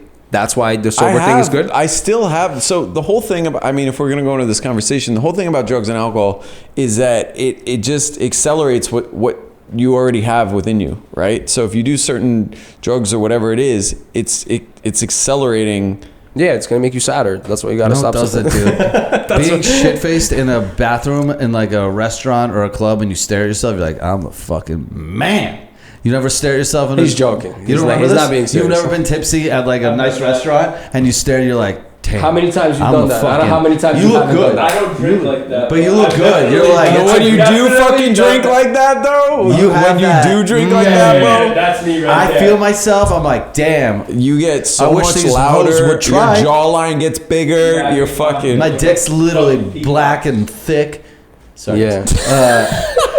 I don't know. I guess.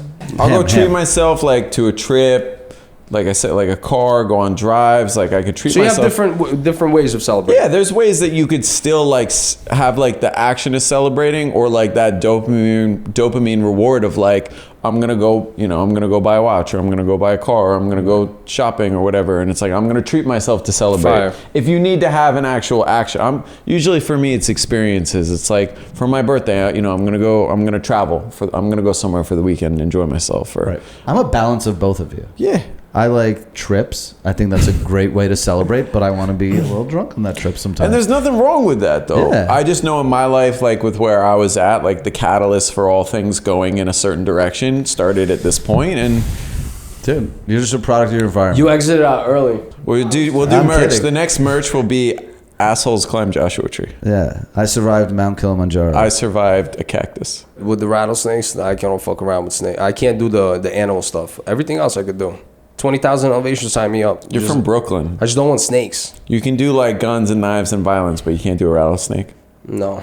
No, because Too we didn't grow up unpredictable. around them. If I see rats, I'm fine with It's it. just too It's like- unpredictable It's for me. animals from like that we didn't grow up around. That Yeah. I'm also And I don't like, fuck with something small that can easily just like boop boop jump in on me, and then my nervous system goes down. Like I don't need that. I really don't need a shutdown like that. Bro, That's if crazy. something falls into tall grass, I don't even touch it. Pick it back up. I'm like, I'm not trying to get poison ivy. Nothing. I'm Yeah. scared of everything. Yeah. Have you done any like trips to like Australia or? I've been to Australia, but it was just I went with an artist. She was a singer. It was just whatever. It was a normal Australia Have experience. you done any like wild environmental Nope. trips and stuff? I'm not into that. Yeah. I'm into like, give me a beach and let me relax. No purpose. I'm like, I would like to hold a koala. Hey, you're not really supposed to hold koalas. They're always high, right? No, they just have these talons. Like there was a thing in Australia when there were the wildfires and koalas were like running around. People were trying to like grab them and save them. And there's a specific way you have to pick them up, I think, from behind and grab their like under their arms. Hell yeah.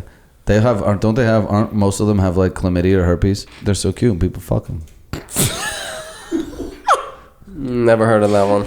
Never heard the fucking That's part. what you said. Grab them from behind. Heard about the chlamydia, but I How haven't many heard. chlamydia is a major threat to the local koala population? 20 to 90 is quite a range. 20 to 90% of koalas. Imagine some girls like, yo, I have herpes. You're like, what are the chances? She's like, I don't know, like 20 to 90. Jesus. Like 20 to 90 is such that's a gap. That's Look a at the gap. Might as well just I don't say like you those have up. a chance. Yeah, I'd be like, listen, let's just pretend I have chlamydia and we'll celebrate if I don't. He's not going to Australia anyway, so it doesn't really matter. No, it's too long of a fucking flight. No? You could be on the other side of the world in less than 24 hours just by getting on a plane. Yeah, to but me, you have I to think sit in a that chair. And it's boring, you dude. love purposeless doing nothing. No, that's purpose. That's not, that's a half. You see, like his arguments never lead anywhere because you start with one thing that he's No, saying that he doesn't I'll like. go to Australia, but it's not direct. I'll go through Europe, I'll make stops, and I'll make my way there. You But have tattoos. What are your vices? everything. I've all, like, you name it. I'm always of the theory I'll try everything once. You've got more than one tattoo. Yeah, there's just like, I don't care. There's all these tattoos. What's your just make worst me laugh. tattoo? I have an Outback Steakhouse tattoo. That's bad. Yeah. At least you don't have the onion ring bloom. First of all, that is the only thing that is good there still. I have a pickle tattoo that says "Deal with it." At least that's I wanted funny. to be a Disney animator, so I had a Baloo the bear. That was my favorite Disney character. Well, if you wanted to be an animator, you should have finished the bear. Well, I just didn't want the whole bear. Yeah, I just have a bunch of dumb shit. Yeah. I don't think of my body as like Temple. this is a fuck. It's definitely not. Until he goes to Greece. Once he goes to Greece, all of a sudden he wants to have a six pack. It's okay. Yeah, he has every time he's like I don't care about my body, but then the Greece trip he's like, all right, I got. Well, yeah, once a year, I like I wanna- wish I could look good in photos. But is it worth the effort? Is it always worth the effort is the question. Which coast has better girls, New York or LA? They're kind of mixed at this point. New York. Why? Because do you think they're like more real too? Do you feel like everyone here is an opportunist? I feel like there are more opportunists here. And I feel like there's more, not disparity, but there's like a bigger separation between people here, and that the guys in the culture here tend to throw more of just everything they have at women. Like, it's no longer like, hey, do you want to go on a date to the roller rink? It's like, babe, I want to take you out for dinner. Do you want to go to Rome or do you want to go to Paris? Oh my God. Sign me up. Yeah, seriously. Just grow your hair out. You'll be fine. Someone, trust me, I don't have much hair. It's funny because most of those dudes are fucking taking out loans to do that for 80% of the time. And they're fucking up the market. Yeah. I feel like restaurant culture changed. Like there was high-end restaurants, right? But it felt very like your parents would go to or corporate, right? But now, like every girl's like, take me to Catch, take me to fucking Tao. Every restaurant's almost is catering. It's almost just like, you know, when the fucking girls magazines would like neg girls being like, there's how you lose 10 pounds. Here's how you get rid of your belly fat, right? Like now they're like shaming you with these restaurants where you're like, bitch, I used to be able to fucking take you to a diner. Yeah. And get laid. Now I have to fucking spend $600 on a bunch of sushi rolls. It's crazy. The game has changed a lot. It's vastly different than it used to be. But it's easier to separate the bad fish now, though. Yeah, but easy to separate, but also gets frustrating. You try and like still make it work because otherwise you're just gonna be in a fucking desert. Well, it depends what you're in it for. If you're just in it for a couple of nights and just having fun, then it's... Look, if you know what you're getting yourself into and you could fucking play your hand, then yeah, is what it is. But just it doesn't make it any easier if you're looking for something specific. You gotta go back to school. That's what you've been with your chick for how long? Going on 5 years. No reason why you're still with the same one. That's 1/6 of your life. Yeah. I mean, you realize the math. You just realize the value. You need one on your team, bro. Because you see what's out there. You see what's out there, and it's nothing good. No. The standard just keeps getting worse. Yeah. Right? Like you said, like, all of a sudden to wow a girl for a regular meal, you're going to Catch. The problem is the guys perpetuate the same problem, by throwing shit at the girls, and the women perpetuate the same problem by accepting the things, So it's like nobody's helping each other's sides out. Right. But back then it was a lot easier to swallow not getting laid after a $20 diner meal than right now, $600 Catch meal. And she's like, okay, kiss on the cheek. You're like, excuse me? And get 30 prostitutes for you. I'm pretty sure I had this girl hit me up a while ago and would like always hit me up and always ghost me consistently. When are we going out? You taking me here? This, that, and whatever. And then finally, I don't know, we linked up, right? And she was like, I'll come to you, but you get the Uber. And I'm like, because she lived in OC or whatever. And I was like, all right, I'll get the Uber both fucking ways. It's like $300. First of all, you gave her an option. Be like, I'm not paying round trip. I'm paying for you to get to me. Well, at this point, I was so exhausted from this like back and forth that just the fact that we were going to meet up, I was like, all right, no hiccups, whatever, let's just get it done. And so I was like, all right, so I was like, where do you want to eat? She's like, oh, a steakhouse. She picked this place in fucking Beverly Hills, of course. Dinner was like $400. The fucking Uber was $300. I got a kiss on the cheek at the end, and I never heard from her again. And it was a good date too. Like we were on the, like she called her mom while she was on the date. We were on the phone. Like it was funny. I shaved my balls for this. Yeah, more than my balls. I cleaned the whole strip. I cleaned my balls and my rooms. The strip is crazy, dude. No one cleans. No, you cleaning the whole strip is crazy. I'm not gonna lie. You went all the way. That's not an easy task. And you don't look like a hairy guy. I'm neat. You got a lot of peach fuzz. You're a really peach fuzzy dude, so I'm pretty sure that this was my first experience with a girl seeking me out to be taken out for a nice night just so that she didn't have to spend the money on her own. Right, just to be fed. Just to be fed. Dude, I used to know a guy in New York City. Well, one of my best friends, she's a chick, and she was hooking up with this guy, and he didn't live in the city, but she did. And he met us at a nightclub. And we all hung out. And then they went home and they fucked. And she called me the next day and she's like, bro, you wouldn't believe this. I get out of the bathroom after we got done fucking. And he's standing there in basketball shorts. And I'm like, where'd you get the basketball shorts? He's like, oh, I wore them under my jeans because I knew I was going to fucking crash somewhere tonight. There's dudes out there entering the city with sleepwear underneath their regular clothing, just looking for bed.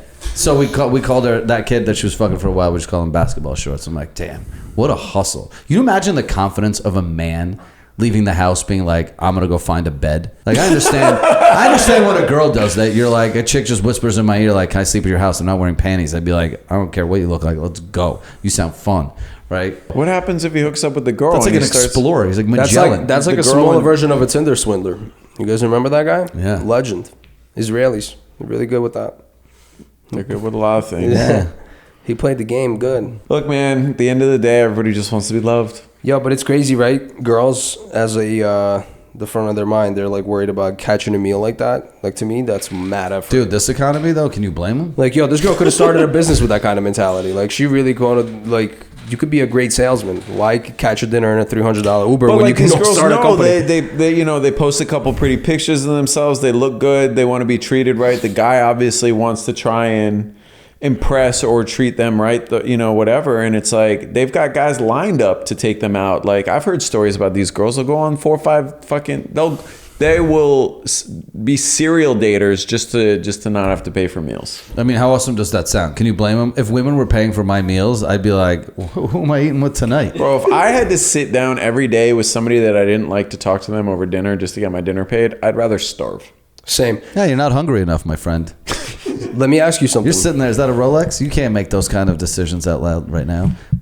Yeah, see? Yeah, you're not desperate enough yet. But these girls, they're desperate. They will literally He called sit that a across Rolex. It's the same thing as he calls my marathon a half marathon. No, I'm just saying. That's how you know he has no idea what's going on. I'm just saying a guy with a Rolex isn't desperate. If he called that a Rolex, you know that a marathon is just a 5K time. I don't know. What is that? It's an AP. Oh, I don't know anything about watches. All right, my point is you don't need the money. You're not desperate. But this fucking bitch working a shitty job, making $60K a year. I can't relate to that mentality. I was. You don't have a pussy. I don't have a pussy.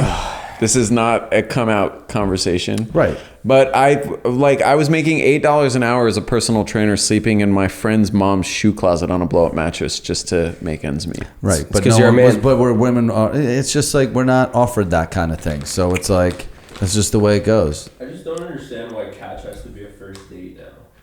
Yeah, because everyone wants to. It's a status symbol. Crazy. Catch is a status symbol to girls. It's like posting their feet like at the beach or like sitting on. My brother, catch is a first date for guys with no personality, usually. Okay? So if you have a personality and girls vibing with you. Take her. No personality. With great personality. I'm not talking about, I didn't say I have a personality. Why are you attacking me? Wait, you're asking me like I just flagged him I have a personality. I went to Outback for my first date. He plays the guitar That's here. a great test. I pick girls up in my Jeep. I'm like, if they got a problem with the Jeep, they don't get access to nothing else. Yeah. I don't shave. I don't do anything. I'm like, I need a girl that can fucking get through the jungle. Sometimes gotta rip a fart. Let me ask you something. I let her know After how bad it's gonna be. After a dinner and an Uber ride like that, not that saying that you don't have the money to keep that lifestyle going. Do you feel like a sucker? Like, do you feel like, oh shit, I kind of got suckered into this dinner? I had a fun night. You had a good time. I had a fun night. So you write it off. Yeah, I wrote that off. I'll feel like a sucker if I keep throwing it at that. Cool. If there's no reciprocation, you're a sucker. Right. It's crazy that most guys that do this continuously don't feel like suckers. No, it's the same people who buy prostitutes to me. Right? It's like, it's in that, like, I need to feel that someone wants to fuck me. No, my friend buys prostitutes so that they leave. That is the age-old tale. And hookers don't tweet, so they don't tell secrets. That's why a lot of famous people fuck hookers. That's cap also. I mean, the famous phrase is hookers don't tweet. I know the famous phrase. Right. But they still tell somebody something sooner or later. Depends Somebody on the has to price. know. But yeah, if I feel like something's too transactional, I'm instantly turned off. That's why I don't like strip clubs. I don't like. I'll go to them and I'll have a blast, but I never engage with strippers the way like my boys are like, yo, she's all about it. I'm like, okay, like this. You're about your job when you get paid, so right. They But get sold, I just don't. I like to feel like this girl wants to fuck me. I used to feel that way, and now sometimes if it's a transaction that I'm looking for, it's a transaction that I'll That's want. okay too. Dude, when I was single in New York City, I take girls out all the time. But I was like, they're probably gonna fuck me, so this works out. It's when they don't, where you're like, well, now I find taking girls out becomes more problematic if you want to sleep with them than not taking them out. Oh man, in New York City, are you kidding me? I take these girls out, they'd be like, oh my god, who am I with, right? Like, because you're like, every club owner knows you. You just fuck, these girls are like from Long Island, like, right? You just fucking. There's problem number one. It's just, dude, I'm not looking for quality. This is quantity. But you know what I mean. Those girls come with basketball shorts on, for sure. Dude, anytime I took a chick out, it would always be like, what am I gonna do to surround myself by things that make me more appealing, so that the night goes in my favor? I have to do as many things to That's the game. cook the books, and I'm gonna take you around fun people, fun clubs, fun bar owners, fun restaurants. Yeah, it might cost me here I'm and gonna there. show you that I'm the man. Yes. Because I'm not attractive, so I need to blind you with experiences. Not attractive on photos. I take the opposite approach. Yeah.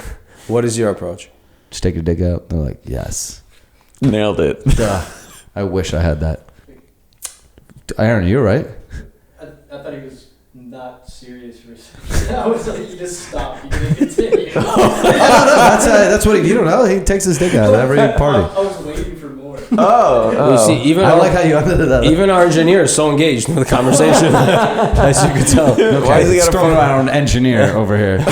Well, I don't. guy. I'm not even sure what to call Aaron, though. Right? What do we call? What is his job description then? Buttons, bro. I don't do shit. Oh, I'm sorry for giving And you. you're That fucking is not good for engineer. your job's sake to Yeah, say. Yeah, I don't know. I've never met a person guys, that I gets a don't good do job shit. description and says, "I'm the herb." Just that throwing out engineer like we got to triple his salary. Yeah, and he just said you can fire me because I don't do anything. I'm trying to get. I'm AI. trying to give some promotion to Aaron, bro. He's behind the scenes. In 3 weeks, it'll be like an AI.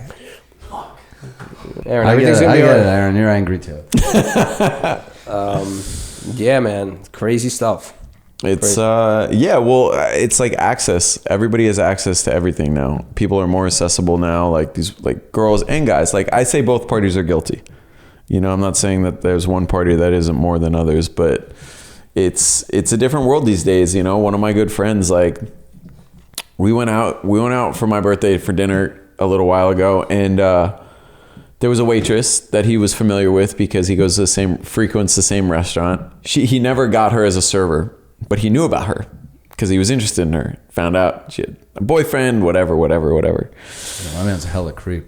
I love it. This is crazy. He's like, I know everything. So we go out. So we're out. We're eating. He's like flirting or whatever. Anyways, that was that. The next day, I'm talking to him, and he's like, "Yo," he's like, "I got the girl's Instagram. I went on her site." He goes, "I leaned into this one because he loves a good challenge." He was like, "I fucking leaned into this one." He was like, "I didn't just want to Cash App her." He was like, "I looked up the Cash App and she had a valid number, but he didn't look up the Cash App. She had a real estate link. He went on her real estate profile And bought 2 houses. Imagine. went on the real estate profile and got her cell phone number. Scheduled an open house. No, didn't go that route. Went on Cash App, saw it was a registered number with Cash App, blindly sent her $1,000. And then messaged. It's bad PR for the men, bro. So he then sent his handle, his IG handle, because he DM'd her. She didn't respond. So then he reverted to the Cash App thing, sent his handle with the Cash App thing. She opened it, started responding. Found out she had a dude or whatever. As soon as she said she had a dude, or was in a complicated situation, because she didn't say, "I just have a boyfriend." It was which was You just another. got $1,000. You're like, I'm gonna see how many more thousands I can get. Sent another 1,000. Oh my god. They're talking. Anyways, I followed up with him next week. I was like, "How much are you in the hole?" He goes, $4,000, and I just got her to fuck herself on camera.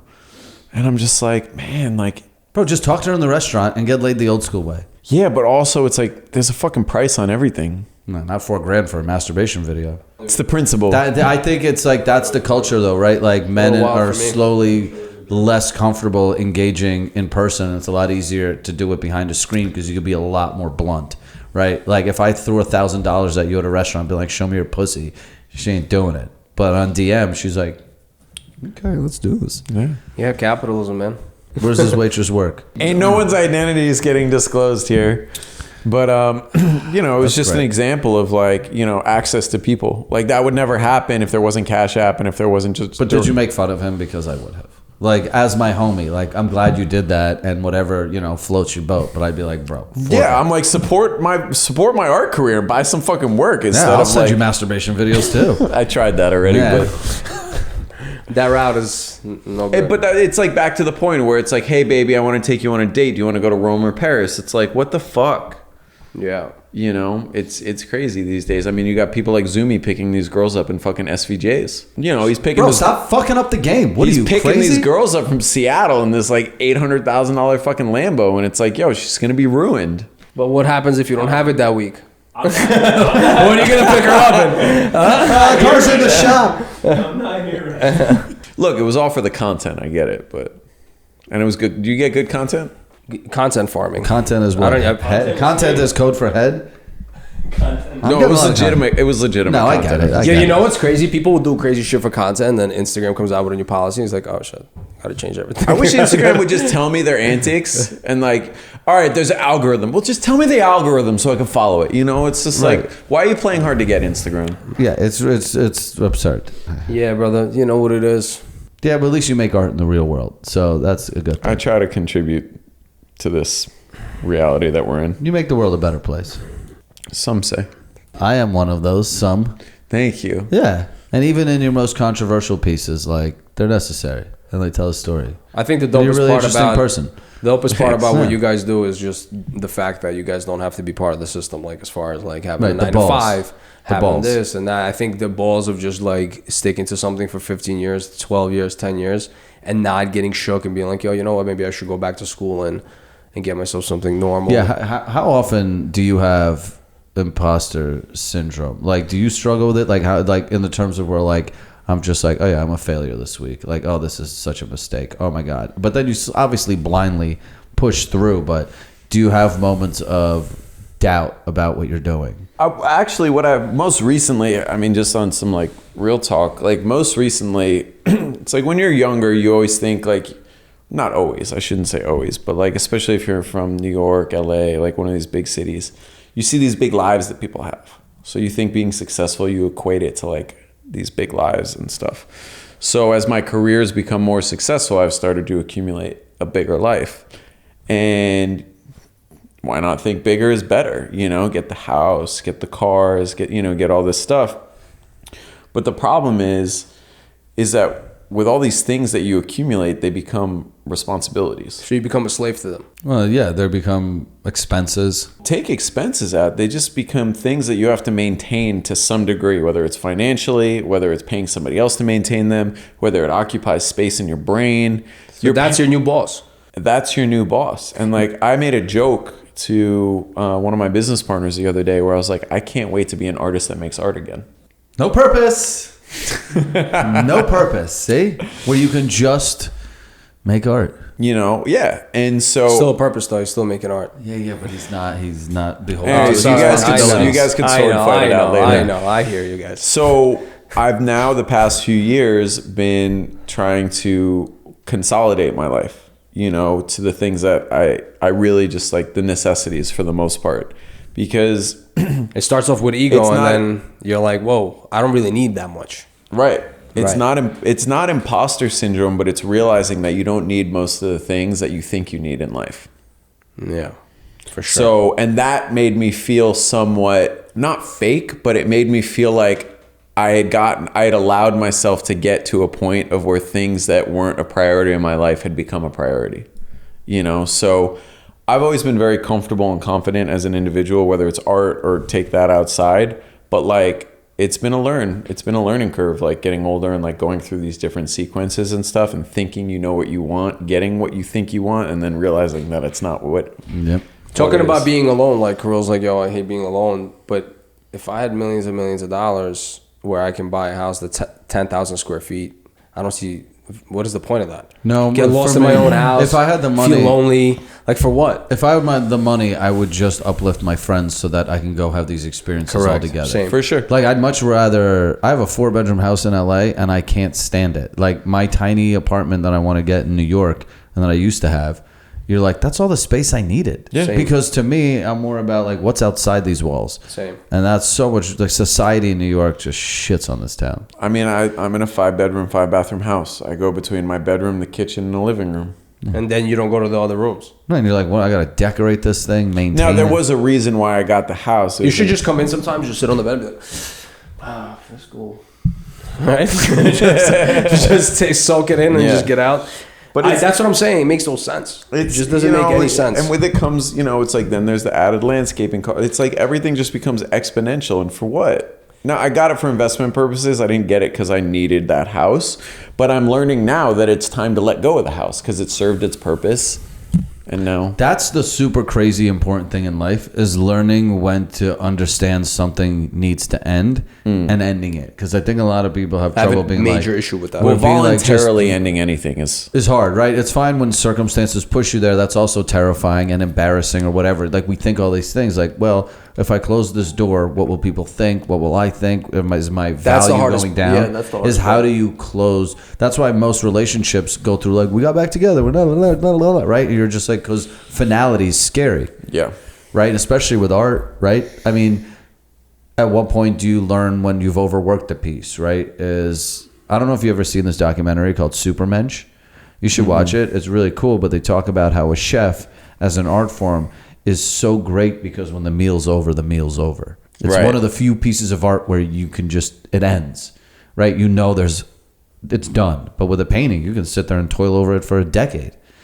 Or a sculpture or whatever, right? So learning when to end shit is like probably the hardest thing to master. Thing. Yeah. Yeah. I mean, it too much emotion get tied in. That's the problem. The emotions is where it's right, because you've invested so much time, right? Attachment and all that stuff. It's hard to just walk away. Dude, I give my phone number out to everybody because I'm a drunk mess. But I don't have your getting phone rid number of we'll exchange a lot. You of also things. forgot we met 15 years ago, but it's well, okay. You were a young little boy hanging out in the Bahamas. And what were you? A slightly older little boy. How old are you? I'm 40 in 4 days. All right, 4 years older than me. Yeah. Yeah. You guys are both 39? What? He's 4 years older than me. Oh, he said 4 years. I'm the Jew here. I'm saying. I thought you said 4. He's the looks on the brain. That's why he cuts hair. Operation. Sure. That meal ends every time too. That's a good way to. We're done here, Yeah. Is this how we finish it? Knowing when to quit this episode? Oh, that's another problem we have with this podcast. We don't really have a end point. Yes, 3. It's 2. Yeah. It's too 2 3 o'clock, hours. but it's 2 hours. That's I don't know what you guys usually run with. We just kind of bullshit until we're like, okay, we feel like everyone in the room is satisfied. Well, I think that's what he does. Well, you're not I'm not saying I'm satisfied or not. I mean, I could keep peeling away. I have a ton more questions, but if you got questions, fire away. Did you drink in the Bahamas when I was there? If it was before I was 19, then I did. But if it was after I was 19, then no. 2009. No. 10. June 6, 2007 is when I got sober. That's hard talking to girls sober. I commend that. I actually think it's. I don't know why you looked at me. I thought you were with me this one time when I talked to a girl sober. I hate talking to girls sober. It is Really? a little. It's the worst. I definitely overthink a lot during that. If they're like drunk and you can't like match their like weight. Right. Not Not even even if they're that. sober. You're just Like like, sober to sober. yeah, bro. I always think when I go to talk to a Sober to girl, sober is crazy. Huh? He said, made that should sound like a porno. Sober to sober? Sober to sober. if I'm walking up to a chick to like talk to her, I've got a sign on my fucking forehead that's like, "Hey, I think you're hot and I want to fuck you." Like, I don't know, and to me that's just immediate awkwardness. So like, how do we get around that? Like when you're like with a chick in LA, do you like cruise by a place where your installation is? Be like, oh yeah, this is me right there.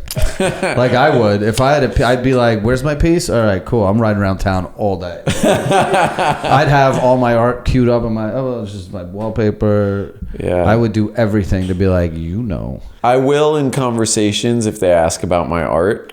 I'll be like, oh, have you ever been, for example, to like Rodeo Drive or whatever? Oh, have you seen these? I'd be a piece of shit. I'd be like, have you ever heard of Banksy? Yeah, that's me.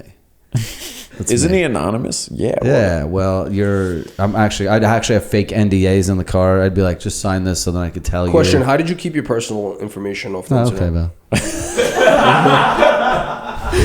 No, I think we got the juice out of that with one. me on a Banksy bit? Okay. I think that bit was already over, no? That's right.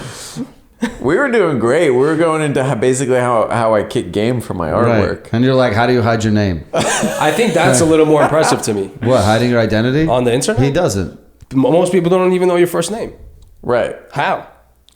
Well, so The internet has been, it's been like what, 12 years you've been on the internet? How do they not know your first name? I don't even know your last name. I can't even find your last name on the internet. good. Bro, just Google the Grammys. Google what? From the Grammys episode. No, you won't. I can't watch and pull up the name and... You can, but there's the memoriam has like 100 people in I'll it. Google fucking everybody, dude.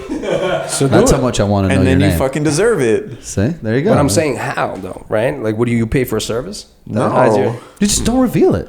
So when to rewind, when I got back into art, so I got sober and I wasn't like, oh, I can't wait to become an artist. Like, I didn't realize that art was my passion. I didn't realize that until I went and took a couple classes at SVA, and it opened up the floodgates and the creativity again.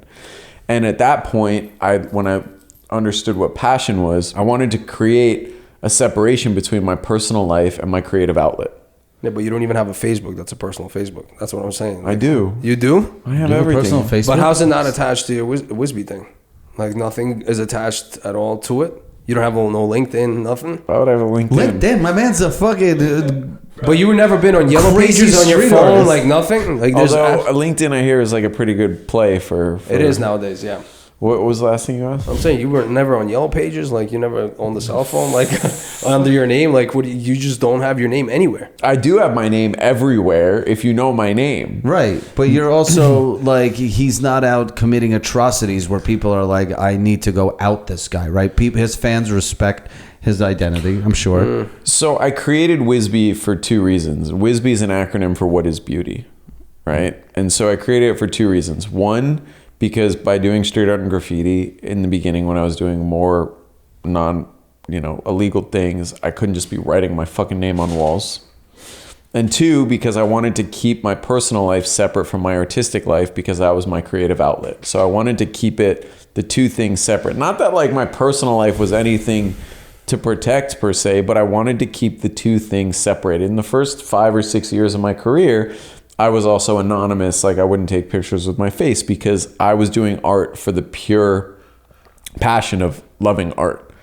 And I eventually kind of like, disclosed who I stopped hiding my face because it got corny after a while and like was becoming a real career, and I couldn't be an anonymous artist and taken seriously and that whole thing. And, but I never crossed the two. There was no reason to have any association between like my government name and my art name. People in the art world knew me as an artist, and that's the name they knew, and people outside the art world just knew this. So it's not like I'd write an article, and it's like, oh, well, artist, Whisbe, blah, blah, blah. It's like, why would that ever be incorporated?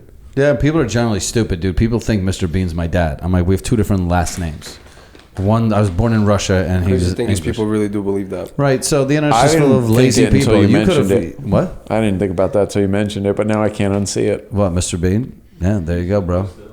I used to post this all the time, and people would be like, yeah, you see, you're just a spoiled brat with daddy's money. I was like, what are you guys talking about? They'd be like, Mr. Bean's your dad? I'm like, yes, Mr. Bean is my father. You guys are correct. I'd be wasting my time on Instagram with a dad with a net worth of $250 million. People are dumb.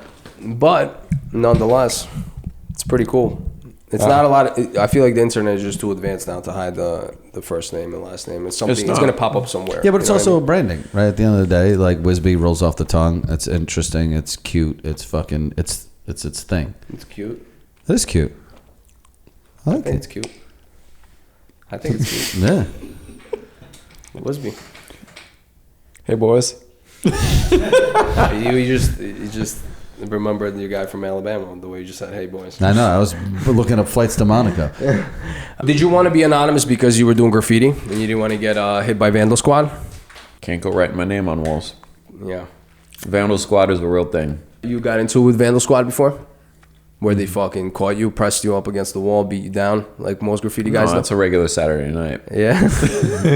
This. No, I've been caught putting cop cars and stuff like that. Yeah? But it's crazy. Vandal Squad is a dedicated unit, and they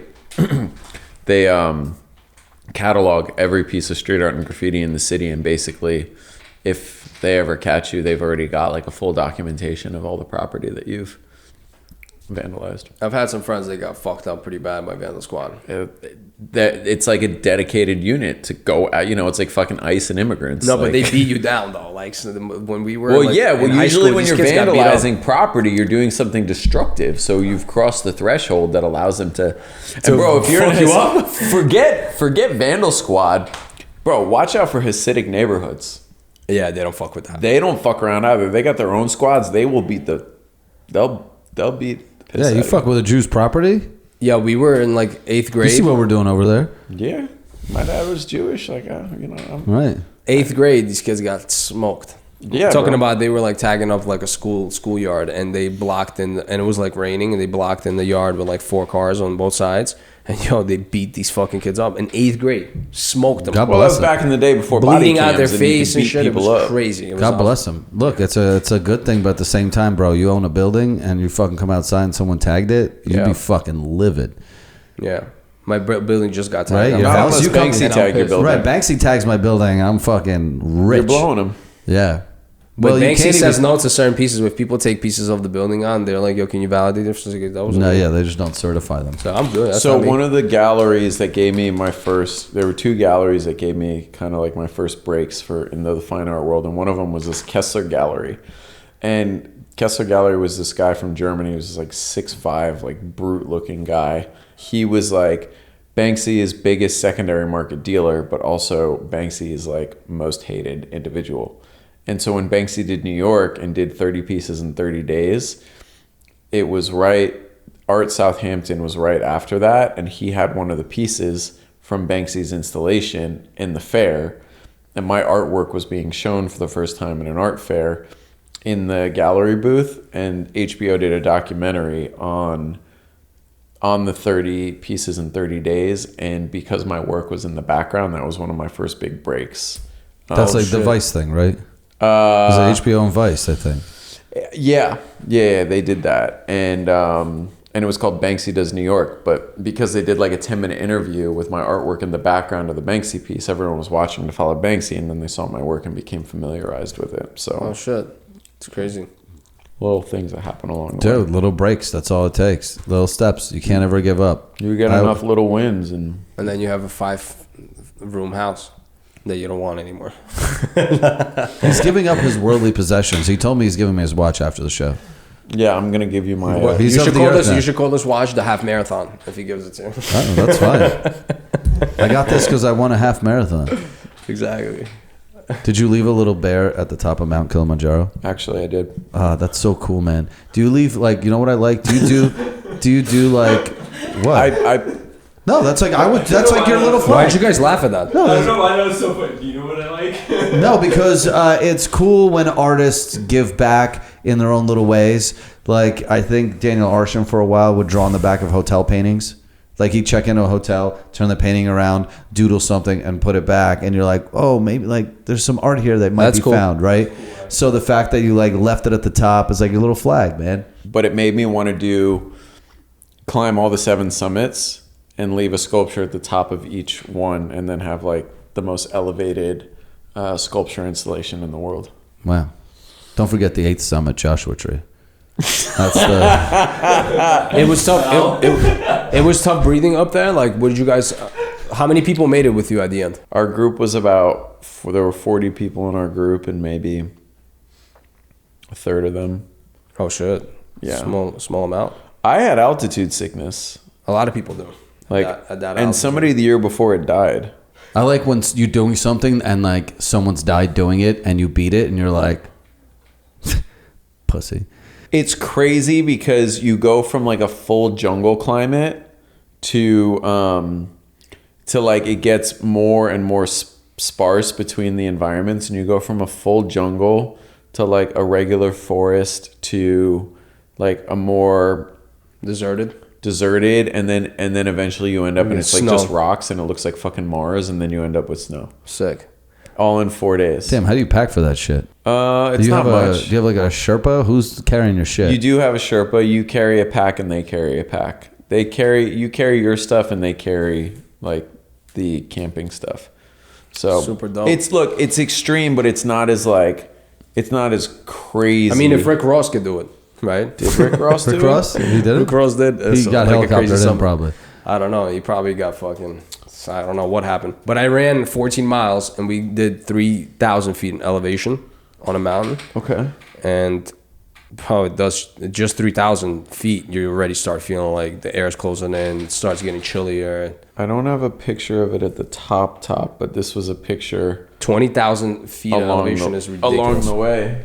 Oh, hell yeah. How big is that guy? It's just a little 6-inch bear. So I Is got- it still up there? You left it up there? Someone stole it by now. I'm going to go up there and get it. Because that's 8,000 right there, right? How much is that piece? 8,000 feet? No, how much it cost? I might have to Couple go grab thousand. Might have to go grab that thing. It is cool. So what's fun about the street art and graffiti? Like I always walk around. I don't have my bags over there, but like I always have pins and stickers and stuff. And wherever I travel, Yeah, it's right there. and markers. I've got like a little man purse over Oh, there. my bad.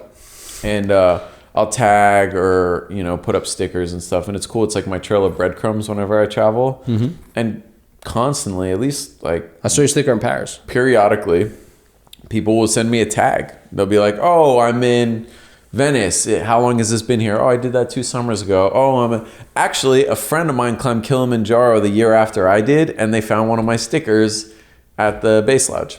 No shit. And sometimes, like I'll meet people I don't know, and they'll be like, "Oh, I once saw this or I saw that." So it's kind of fun, like tagging as I go. I like that you're still in the streets like that. I do.